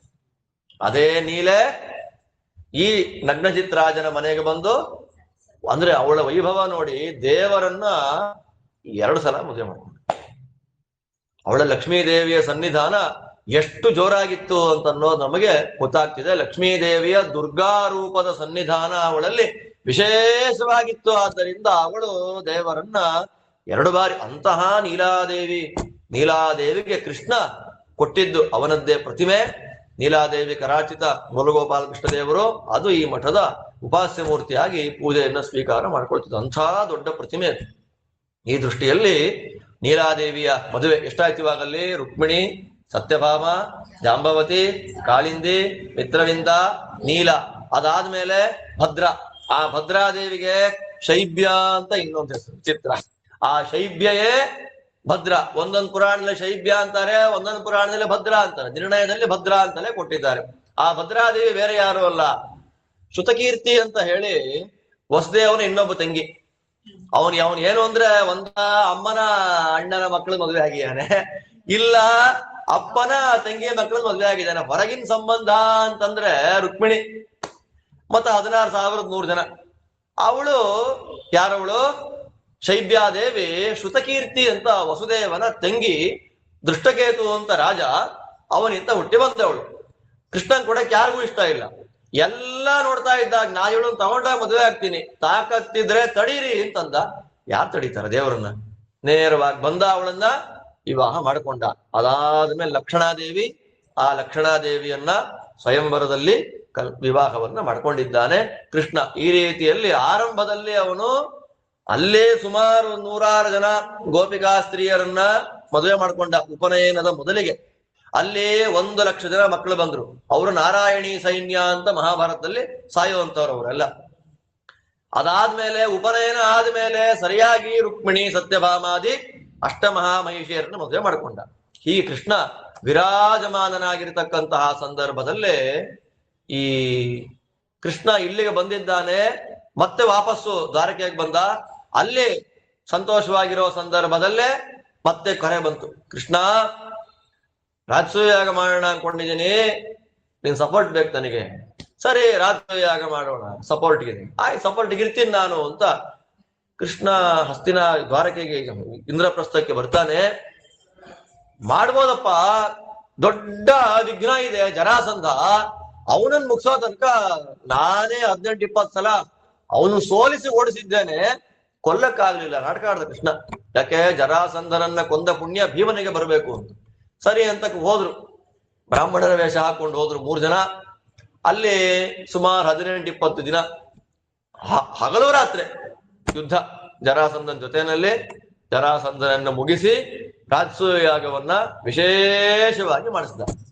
ರಾಜಸೂಯ ಯಾಗ ಮಾಡಿಸಕ್ಕೆ ಕೃಷ್ಣ ಇಲ್ಲಿ ಬಂದಿದ್ದಾನೆ ಅಂತ ತಿಳ್ಕೊಂಡು ವಸುದೇವನ ಒಬ್ಬಳು ಹೆಂಡತಿ, ವಸುದೇವನಿಗೆ 2 ಹೆಂಡತಿಯರು. ಆ 2 ಹೆಂಡತಿಯರಲ್ಲಿ 2 ವಾಸುದೇವರು ಹುಟ್ಟಿದ್ರು. ದೇವಕಿಯಲ್ಲೊಬ್ಬ ವಾಸುದೇವ, ಅವನು ಕೃಷ್ಣ. ಇನ್ನಿಬ್ಬರು ವಾಸುದೇವರಿದ್ದಾರೆ, ಒಬ್ಬ ಶೃಗಾಲ ವಾಸುದೇವ, ಇನ್ನೊಬ್ಬ ಪೌಂಡ್ರಕ ವಾಸುದೇವ. ಅವರಿಗೆ ವಿನಾಕಾರಣ ವಸುದೇವನ ಮೇಲೆ ದ್ವೇಷ. ಯಾಕೆ ಅಂತಂದ್ರೆ ಅವರಿಬ್ಬರು ಹುಟ್ಟಿ ಆಗುವಷ್ಟೊತ್ತಿಗೆ ದೇವಕಿನ ಮದುವೆ ಆಗಿದ್ದ. ಮದುವೆ ಆಗೋದು ಜೈಲಿಗೆ ಬಂದ್ಬಿಟ್ಟ. ಲೈಫ್ ಲಾಂಗ್ ನೋಡಕ್ಕಾಗ್ಲಿಲ್ಲ ಯಾರನ್ನ? ಪೌಂಡ್ರಕ ವಾಸುದೇವನ್ ತಾಯಿನೂ ನೋಡಕ್ಕಾಗ್ಲಿಲ್ಲ, ಕೊಲ್ಲಾಪುರದಲ್ಲಿ ಶೃಗಾಲ ವಾಸುದೇವನ್ ತಾಯಿ ನೋಡಕ್ಕಾಗ್ಲಿಲ್ಲ. ಅದಕ್ಕೆ ಅವರಿಗೂ ದ್ವೇಷ. ಯಾದವ್ರ ಮೇಲೆ, ಕೃಷ್ಣನ ಮೇಲೆ. ನಮ್ಮನ್ನ ಮಗ ಅಂತ ಒಪ್ಕೊಳ್ಳಿಲ್ಲ ಅಂತ. ಅದಕ್ಕೆ ಏನ್ ಮಾಡ್ದ ಕೃಷ್ಣ, ಇಂದ್ರಪ್ರಸ್ಥಕ್ಕೆ ಬಂದಿದ್ ನೋಡಿ ಇಲ್ದಂಗ್ ಗಲಾಟೆ ಮಾಡ್ಬಿಟ್ಟ. ಯಾರು ಪೌಂಡ್ರಕ ವಾಸುದೇವ ಗಲಾಟೆ ಮಾಡ್ತಾ ಇದ್ದಾಗೆ ಇವರೆಲ್ಲ ಈ ಸೇರಿ ಓಡಿಸ್ಬಿಟ್ಟಿದ್ರು. ಬಲರಾಮ, ಪ್ರದ್ಯುಮ್ನ ಅವರೆಲ್ಲ ಹೊಡೆದು ಓಡಿಸಿದ್ದಾರೆ. ಕೃಷ್ಣಂಗ್ ಗೊತ್ತಾಯ್ತು ಯುದ್ಧ ಮಾಡಬೇಕು ಅಂತ ನೇರವಾಗಿ ಬರ್ತಾನೆ. ಅವನು ಚಕ್ರ, ಶಂಖ, ಕೀ ಕೊಡೋ ಗರುಡ ಇಟ್ಕೊಂಡ್ಬಿಟ್ಟಿಯಾನೆಲ್ಲ. ನೋಡಿ ಅವತ್ತಿನ ಕಾಲದಲ್ಲೇ ಇತ್ತು, ಕೀ ಕೊಟ್ರೆ ಹಾರ್ಕೊಂಡೋಗ ಗರುಡ ಮೇಲೆ. ಯಾಂತ್ರಿಕಂ ಗರುಡಂ ವಾಹಂ ಹೇಳ್ತಾರೆ, ಯಂತ್ರ ಕೊಡುವಂತ ಗರುಡ. ಇಲ್ಲಿ ಎದೆ ಮೇಲೆ ಕಪ್ಪಗೊಂದ್ ಚಿಹ್ನೆ ಇತ್ತಂತೆ, ಶ್ರೀವತ್ಸ ಲಕ್ಷಣ. ಅವ್ನಿಗೆ ಮಾಡ್ಕೊಳಕ್ ಆಗ್ಲಿಲ್ಲ, ಬೆಂಕಿಯಿಂದ ಸುಟ್ಕೊಂಡ್ಬಿಟ್ನಂತೆ ಅದೇ. ಅಂದ್ರೆ ಅಪ್ಪ ನಾನೇ ದೇವರು ಅನ್ನುವರ್ಗೆ ಎಷ್ಟು ಮಿಥ್ಯಾಜ್ಞಾನ ಇರುತ್ತೆ. ಚಕ್ರದಿಂದ ಅವನ ತಲೆ ಕತ್ತರಿಸಾಕಿ ಆ ಪೌಂಡ್ರಕ ವಾಸುದೇವನ ವಧೆಯನ್ನು ಮಾಡಿದ್ದಾನೆ. ಅವನ ಜೊತೆಯಲ್ಲಿ ಕಾಶಿರಾಜ ಇದ್ದ. ಆ ಕಾಶಿರಾಜನ ತಲೆಯನ್ನು ಕಡಿದು ಬಿಟ್ಟ. ಕಾಶಿರಾಜನ ತಲೆ ಕಡಿದು ನೇರವಾಗಿ ಮನೆಗೆ ಬಂದ್ಬಿಟ್ಟ. ದ್ವಾರಕೆಯಲ್ಲಿ ಆರಾಮಾಗಿ ಊಟ ಮಾಡ್ತಿರೋ ಸಂದರ್ಭದಲ್ಲಿ ಆ ಕಾಶಿರಾಜನ ಮಗ ಸುದಕ್ಷಿಣ ಅವನಿಗೆ ನಮ್ಮಪ್ಪನ ತಲೆ ಕಡದವನ್ನ ನಾನ್ ಕೊಲ್ದೇ ಬಿಡಲ್ಲ ಅಂತ ಅವಿಮುಕ್ತ ಕ್ಷೇತ್ರ ಗಂಗಾ ತೀರದ ಕಾಶಿಯ ವಿಶ್ವನಾಥ ದೇವರನ್ನು ತಪಸ್ ಮಾಡ್ತಾನೆ. ವಿಶ್ವನಾಥ ಬಂದು ಏನ್ ಬೇಕು ಅಂತ, ನಮ್ಮಪ್ಪನ ಕೊಂದವನನ್ನು ಸಾಯಿಸ್ಬೇಕು ನಾನು ಅಷ್ಟೇ. ಅದಕ್ಕೆ ಅವನನ್ನು ದಕ್ಷಿಣಾಗ್ನಿಯಲ್ಲಿ ಶತ್ರು ಮಾರಣ ಯಾಗ ಅಂತ ಮಾಡುದು. 3 ಅಗ್ನಿಗಳಿದೆ, ಅನ್ವಾಹಾರ್ಯ ಪಚನ, ಆಹವನೀಯ, ದಕ್ಷಿಣಾಗ್ನಿ ಅಂತ 3 ಅಗ್ನಿ. ಮಾಟ ಮಂತ್ರಗಳು ಮಾಡ್ತಾರಲ್ಲ ಅವರು ದಕ್ಷಿಣಾಗ್ನಿಯಲ್ಲಿ ಮಾಡ್ತಾರೆ. ದಕ್ಷಿಣಾಗ್ನಿಯಲ್ಲಿ ಶತ್ರುಗಳನ್ನ ಕೊಲ್ಲಬೇಕು ಅಂತ ಉಚ್ಚಾರಣ, ಮಾರಣ, ವಿದ್ವೇಷಣ. ಅಯ್ಯೋ ಮಾಟಗಳು 18-20 ತರ ಕ್ರಮಗಳಿದೆ. ಅದರಲ್ಲಿ 4 ಬಿದ್ದೋಗೋ ತರ ಮಾಡೋದು. ಕೊನೆಯದು ಯಾವುದು ಅಂದ್ರೆ ಮಾರಣ. ಆ ಮಾರಣ ಮಾಡುವಾಗ ದಕ್ಷಿಣಾಗ್ನಿಯಲ್ಲಿ ಶೇನಯಾಗ, ಸಂದಂಶಯಾಗ ಅಂತೆಲ್ಲ 25 ಬರುತ್ತೆ. ಅದೆಲ್ಲ ಶಿವ ಪಾರ್ವತಿಗೆ ಉಪದೇಶ ಮಾಡಿದ್ದು. ಶಿವನು ಹೇಳ್ತಾನೆ, ದುಷ್ಟರಿಂದ, ಸನಾತನ ಧರ್ಮಗಳನ್ನ ವಿರೋಧ ಮಾಡುವಂತಹ ವ್ಯಕ್ತಿಗಳಿಂದ ಬಚಾವಾಗ್ರಪ್ಪ ಅಂತ ನಾನು ಉಪದೇಶ ಮಾಡಿದ್ರೆ ಅವರವರಲ್ಲಿ ಅವರವರೇ ಕೊಂಡ್ಕೊಳ್ಳೋಕೋಸ್ಕರ ಅನ್ನದಲ್ಲಿ ಮಾಟ ಮಾಡಿಕೊಟ್ಟೆ, ಬಾಳೆಹಣ್ಣಲ್ಲಿ ಹಾಕೊಟ್ಟೆ. ಹಾಗೆಲ್ಲ ಇವತ್ತು ಅನ್ಬೋದು ನಾವು. 22ನೇ ಶತಮಾನದಲ್ಲಿ ನಡೆಯುತ್ತೇನ್ರಿ ಇದೆಲ್ಲ ಅಂತ. ನಡೀತಾ ಇದೆ. ನಿನ್ನೆ ನಡೀತಿತ್ತು, ಇವತ್ತು ನಡೆಯತ್ತೆ, ನಾಳೆದು ನಡೆಯುತ್ತೆ. ಇವೆಲ್ಲ ಹೇಗೆ ದೇವರು ಸಾತ್ವಿಕ ಶಕ್ತಿಗಳು ಹೇಗಿರುತ್ತೋ ತಾಮಸ ಶಕ್ತಿಗಳು ಅದೇ ರೀತಿ ಕಾಲಕ್ಕೆ ಇದ್ದೇ ಇರುತ್ತೆ. ನಾವು ಸಾತ್ವಿಕರಾಗಿದ್ದಷ್ಟು, ನಾವು ದೇವರನ್ನ ಧರ್ಮವನ್ನ ನಂಬಿದ್ದಷ್ಟು ನಮ್ಮನ್ನದು ಏನು ಮಾಡೋದಿಲ್ಲ. ನಾವು ಧರ್ಮ ಮಾರ್ಗದಲ್ಲಿ ಇರ್ಬೇಕು. ಶಿವ ಆದೇಶ ಮಾಡ್ತಾ ಇದ್ದಾಗೆ ದಕ್ಷಿಣಾಗ್ನಿಯಲ್ಲಿ ಆಹುತಿ ಕೊಟ್ಟ. ಕಾಲಾಗ್ನಿ ಅಗ್ನಿಯೇ ಒಳ್ಳೆಯ ಭಯಂಕರ ರೂಪದಿಂದ ಮೇಲೆದ್ದು ಬಂದ. ಶಿವನ ಪ್ರಮಥ ಗಣಗಳೆಲ್ಲ ಸಪೋರ್ಟ್ ಕೊಟ್ಬಿಡ್ತು. ದ್ವಾರಕಾ ನಗರ ಸುಟ್ಟಾಕ್ಬೇಕು ಅಂತ ಬಂದ. ಎಲ್ಲ ಹೆದರ್ಕೊಂಡು ಕೃಷ್ಣ ಪಗಡೆ ಆಟ ಆಡ್ತಾ ಇದ್ದಂತೆ. ಕೃಷ್ಣಂಗೆ ಹೇಳು, ಕೃಷ್ಣ ಈ ತರ ಸಮಸ್ಯೆ ಆಗೋಗಿದೆ, ಏನ್ ಮಾಡ್ಬೇಕು ಅಂತ. ಕೃಷ್ಣ ತಲೆ ಕೆಡಿಸ್ಕೊಬಿಡಿ, ಚಕ್ರ ಪ್ರಯೋಗ ಮಾಡ್ಬೇಕು. ಚಕ್ರ ಬಿಡ್ತಾ ಇದ್ದ ಹಾಗೆ ಆ ಕಾಲಾಗ್ನಿ ಸೋತ್ ಹೋಗಿ ಯಾರು ಕಳಿಸಿದ್ದ ಸುದರ್ಶನ ಫಸ್ಟ್ ಅವನನ್ನು ಸುಟ್ಟಾಕ್ತು, ಅವನ ಅರಮನೆ ಸುಟ್ಟಾಕ್ತು. ಅವನಿಗೆ ಸಪೋರ್ಟ್ ಮಾಡಿದ ವಿಶ್ವನಾಥನ ಇಡೀ ಕಾಶಿ ನಗರವನ್ನ ಸುಟ್ಟು ಬೂದಿ ಮಾಡಿದ. ದಗ್ಧ ವಾರಾಣಸಿ ಏನ ಅಂತ ಇವತ್ತಿಗೂ ಕೂಡ ಕಟ್ಟಾಶೈವರು ವಾರಾಣಸಿಯಲ್ಲಿ ಕೃಷ್ಣ ಜನ್ಮಾಷ್ಟಮಿ ಆಚರಣೆ ಮಾಡೋದಿಲ್ಲ. ಈ ಹೊತ್ತಿಗೂ ಈ ಕ್ಷಣಕ್ಕೂ ನನ್ನ ಫ್ರೆಂಡೇ ಸುಮಿತ್ ಅಂತ ಇದ್ದಾನೆ. ಸುಮಿತ್ ಅಂತ ಹೇಳಿ ಅವನು ಕಾಶಿಯ, ನಾನು ಒಟ್ಟಿಗೆ ಓದ್ತಾ ಇದ್ವಿ ಅಲ್ಲಿ ವಿದ್ಯಾಪೀಠದಲ್ಲಿ, ಕಲ್ಕತ್ತಾದಲ್ಲಿ ಓದ್ಬೇಕಾದ್ರೆ ಬಂದಿದ್ದ. ಅಲ್ಲಿಗೆ ಹೋದ್ರೆ ಅವರು ಕೃಷ್ಣ ಅಂದ್ರೆ ಆಗಲ್ಲ ಅವರಿಗೆ. ಯಾಕೆ ಅಂದ್ರೆ ನಾವು ಊರನ್ನು ಸುಟ್ಟಾಕ್ದವಲ್ಲ ಅವನು ಅಂತ. ಅವ್ರು ಯಾವ ಲೆವೆಲ್ಗೆ ನೋಡ್ತಾರೆ ಅಂದ್ರೆ ಔರಂಗಜೇಬ ಕೃಷ್ಣ ಒಂದೇ ಅಂತ. ಔರಂಗಜೇಬ ಬರೀ ದೇವಸ್ಥಾನ ಹೊಡೆದಾಕ್ತಾರೆ, ಕಾಶಿ ಸುಟ್ಟಾಕ್ಲಿಲ್ಲ. ನಿಮ್ ಕೃಷ್ಣ ಏನ್ ಮಾಡ್ದ? ನಾ ಪೂಜೆ ಮಾಡಲ್ಲ ಅವನು. ಇದೆಲ್ಲ ಸನಾತನ ಧರ್ಮದ ವಿವಿಧತೆಯಲ್ಲಿ ಅವ್ರವ್ರು ನಾವೇನು ಮಾತಾಡ್ಲಿಕ್ಕೆ ಆಗೋದಿಲ್ಲ. ನೀವು ಬಂಗಾಳಕ್ಕೆ ಹೊರಟೋದ್ರೆ ಅಲ್ಲಿ ವೈಷ್ಣವವೂ ಇದೆ, ಶಾಕ್ತವೂ ಇದೆ, ಶೈವ ಇಲ್ಲ. ಅಲ್ಲಿ ಶಿವನನ್ನ ಕಾಳಿಯ ಕೆಳಗೆ ತುಳಿದು ಹಾಕುವಂತ ಅಲ್ಲಿ ನಿರ್ಮಿಸ್ತಾರೆ. ನವರಾತ್ರಿ ಹೊರಟೋದ್ರೆ ಕಲ್ಕತ್ತಾದಲ್ಲಿ ಬೀದಿಗಳಲ್ಲಿ ಪೆಂಡಾಲ್ ದುರ್ಗಾ ಇವತ್ತು ಮಾಡಕ್ ಬಿಡ್ತಾ ಇಲ್ಲ ಬಿಡಿ. 10 ಮುಸಲ್ಮಾನ ಕುಟುಂಬ ಇದ್ದು 1,000 ಹಿಂದೂ ಕುಟುಂಬ ಇದ್ರೆ 10 ಅವ್ರು ಕೊಡೋ ಕಂಪ್ಲೇಂಟ್ ತಗೊಂಡು ಗೌರ್ಮೆಂಟ್ ದುರ್ಗಾ ಪೂಜೆ ಮಾಡಕ್ ಬಿಡ್ತಾ ಇಲ್ಲ. ಅದೇ ಜಗನ್ನಾಥನ್ ರಥಯಾತ್ರೆ ಬಂದ್ರೆ ಮನೆ ಮಕ್ಕಳು, ನಾವು ದಸರಾ ಗೊಂಬೆ ಇಡ್ತೀವಲ್ಲ ಹಾಗೆ ರಥ ಎಳಿತಾರೆ. ಶಿವನ ಪೂಜೆಯಲ್ಲಿ ಇಲ್ಲ. ವೈಷ್ಣವ ಶಾಕ್ತ ಅಲ್ಲಿದೆ. ವಾರಾಣಸಿ, ಕೇದಾರ ಇತ್ಯಾದಿಗಳಿಗೆ ಹೋದ್ರೆ ಶುದ್ಧವಾದಂತಹ ಶಾಕ್ತ ಪರಂಪರೆ. ಅಂದ್ರೆ ನಮ್ಮ ದೇಶದಲ್ಲಿ ಎಲ್ಲ ಷಣ್ಮತಗಳು ಅಂತ ವೈಷ್ಣವ, ಸೌರ, ಸ್ಕಾಂದ, ಶೈವ, ಗಾಣಪತ್ಯ ಇತ್ಯಾದಿಗಳೆಲ್ಲ 5-6 ದೇವತೆ. ಅಂದ್ರೆ ಯಾವುದು ಒಂದಕ್ಕೊಂದು ಗಲಾಟೆ ಆಗದೆ ಚೆನ್ನಾಗಿರ್ಬೇಕು.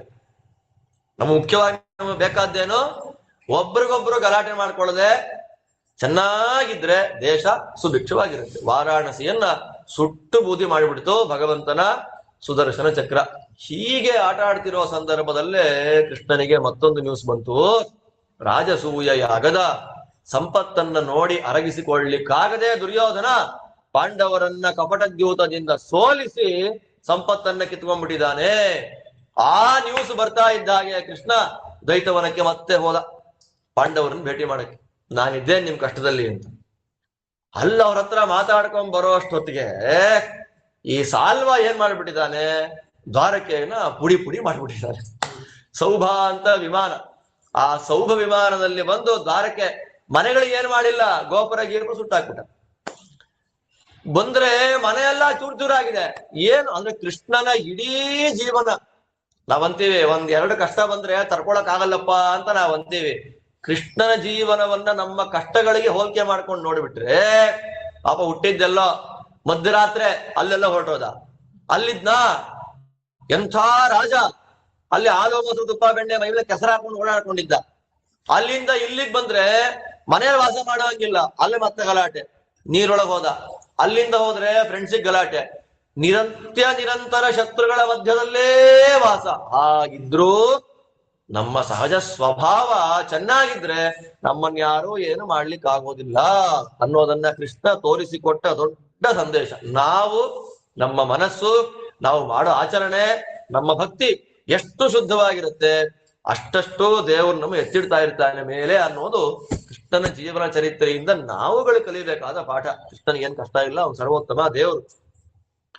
ಮತ್ತೆ ಸೌಭನ್ ಜೊತೆ ಗಲಾಟೆ, ಆ ಸೌಭ ವಿಮಾನವನ್ನ ಹೊಡೆದಾಕೋದು. ಸೌಭ ವಿಮಾನವನ್ನ ಹೊಡೆದಾಕಿ ಮನೆಗೆ ಬಂದ ಅನ್ನೋ ಅಷ್ಟೊತ್ತಿಗೆ ಇಂದ್ರದೇವರು ಬಂದ್ರು. ಸ್ವಾಮಿ ನನ್ ಛತ್ರಿ ಕಳೆದೋಗಿದೆ ಅಂತ ಪೊಲೀಸ್ ಹತ್ರ ಹೋಗಿ ನನ್ ಛತ್ರಿ ಕಳೆದೋಗಿದೆ, ನನ್ ಚಪ್ಪಲಿ ಕಳೆದೋಗಿದೆ ಅಂತಂದ್ರೆ ಮಾಡ್ಬೇಕು. ಏನ್ ಮಾಡ್ಬೇಕು, ಯಾರ ಹತ್ರ ಇದೆ? ಹಿಮಾಲಯದ ಒಂದು ಗಿರಿ, ದುರ್ಗಮವಾದ ಗಿರಿ, ಅದರ ಮೇಲೆ ಒಂದು ಊರು ಪ್ರಾಗ್ಜ್ಯೋತಿಷಪುರ ಅಂತ, ಬೆಟ್ಟದ ಮೇಲೆ. ಅಲ್ಲಿ ಮುರಪಾಶ, ಅಲ್ಲಿಂದ ಪೀಠ, ಅದಾದ್ಮೇಲೆ ಗಿರಿದುರ್ಗ, ವನದುರ್ಗ, ಜಲದುರ್ಗ, ಅಗ್ನಿದುರ್ಗ 25 ಇದೆ ಅದರಲ್ಲಿ. ನರಕಾಸುರ ಸತ್ಯಭಾಮೆಯನ್ನು ಕರ್ಕೊಂಡು ಹೋದ. ಸತ್ಯಭಾಮೆಯನ್ನು ಕರ್ಕೊಂಡು ಹೋದ. ಅವಳು ಭೂದೇವಿ ಅಲ್ಲ, ಆ ಭೂದೇವಿ ಮಗನೇ ಭೌಮ, ನರಕಾಸುರ ವರಾಹ ದೇವರನ್ನು ಹುಟ್ಟಿದವನು. ಅಲ್ಲಿ ಮೊದಲು 60,000 ಮುರಪಾಶ ಇತ್ತು. ಅದನ್ನೆಲ್ಲ ಕೊಂದು ಮುರನನ್ನು ಕೊಂದು ಮುರಾರಿ ಅಂತ ಆಗ್ಬಿಟ್ಟ. ಮುರಾರಿ ಅಂತ ಆಗಿಬಿಟ್ಟ. ಇನ್ನೊಬ್ಬ ಇದ್ದ ಪೀಠ ಅಂತ ಅವನ ಮಂತ್ರಿ, ಅವನನ್ನೂ ಕೊಂದ. ಕೃಷ್ಣನಿಗೆ ಪೀಠಾರಿ ಅಂತ ಇನ್ನೊಂದು ಹೆಸರಿದೆ, ಪೀಠ ಎನ್ನುವ ರಾಕ್ಷಸರನ್ನ ಕೊಂದಿದ್ದಕ್ಕೆ. ಅದಾದ್ಮೇಲೆ ಮತ್ತೆ ನರಕಾಸುರನ ಜೊತೆ ಯುದ್ಧ ಆಯ್ತು. ಆ ನರಕಾಸುರನನ್ನ ಕೊಂದೇ ನಮಗೋಸ್ಕರ ಕೃಷ್ಣ ಒಂದು ಹಬ್ಬವನ್ನ ಕೊಟ್ಟ, ದೀಪಾವಳಿ. ಅದನ್ನೇ ಇವತ್ತು ನಾವು ದೀಪಾವಳಿ ಅಂತ ಅನುಷ್ಠಾನವನ್ನ ಮಾಡತಕ್ಕಂಥದ್ದು. ಪ್ರತಿಯೊಬ್ಬರಲ್ಲೂ ಕೂಡ ನರಕ ಅವತ್ತು ಒಳಗೆ ಸೇರಿಕೊಂಡಿರ್ತಾನೆ. ಆ ನರಕನನ್ನ ತಿಕ್ಕಿ ಎಣ್ಣೆ ಸೀಗೆಕಾಯಿ ಹಾಕಿ ತೊಳೆದು ಎಣ್ಣೆ ಸ್ನಾನ ಮಾಡಿ ದೇವರ ಮುಂದೆ ದೀಪ ಹಚ್ಚೋದೇ ದೀಪಾವಳಿಯ ಸಂದೇಶ. ನರಕಾಸುರನ್ನ ಕೊಂದ್ರೆ ಅಲ್ಲಿ 16,100 ಜನ ಹೆಣ್ಣು ಮಕ್ಕಳಿದ್ದಾರೆ.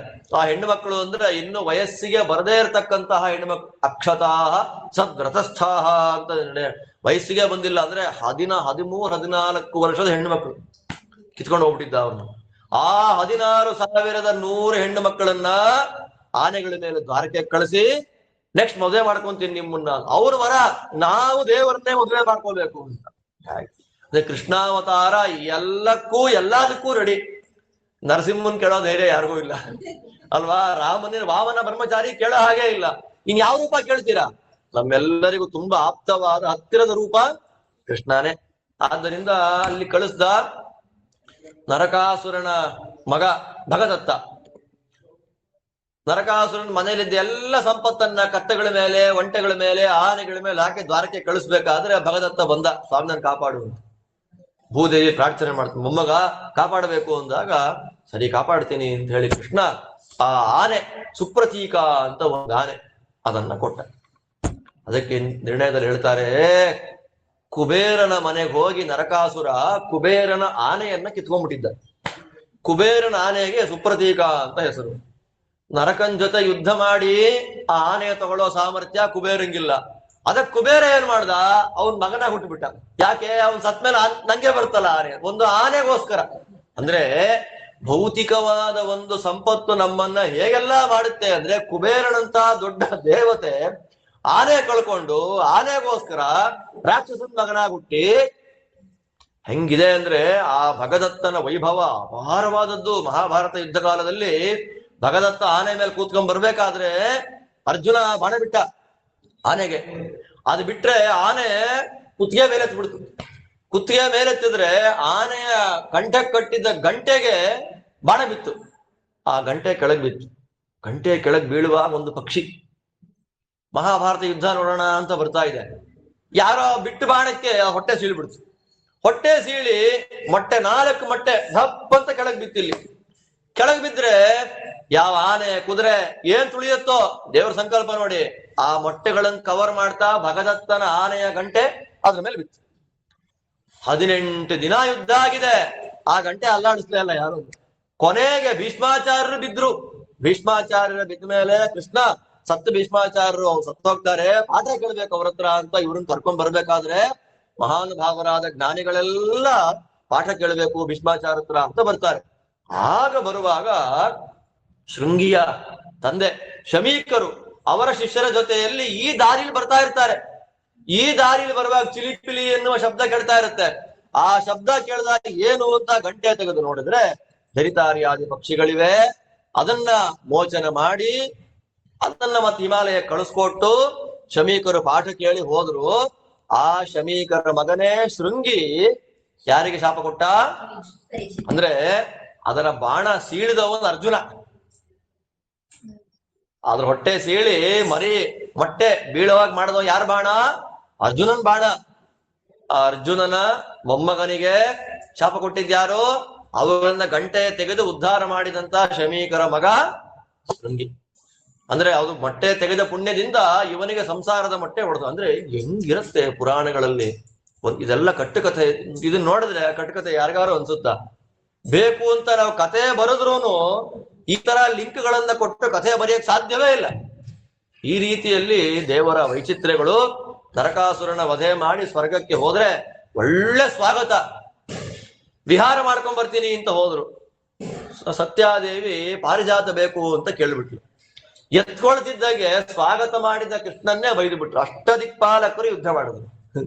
ಎಲ್ಲ ಸೋತ್ ಹೋದ್ಮೇಲೆ ಕೃಷ್ಣ ಅಂದ, ಪಾರಿಜಾತನ ಮನೆಗೆ ಹೋಗುತ್ತೆ, ನಾನ್ ಅವತಾರ ಮುಗಿಸಿದ ಮೇಲೆ ಬಂದ್ಬಿಡತ್ತಪ್ಪ. ಅದೇ ನಿಮ್ಗೆ ನನಗೆ ಯಾಕೆ?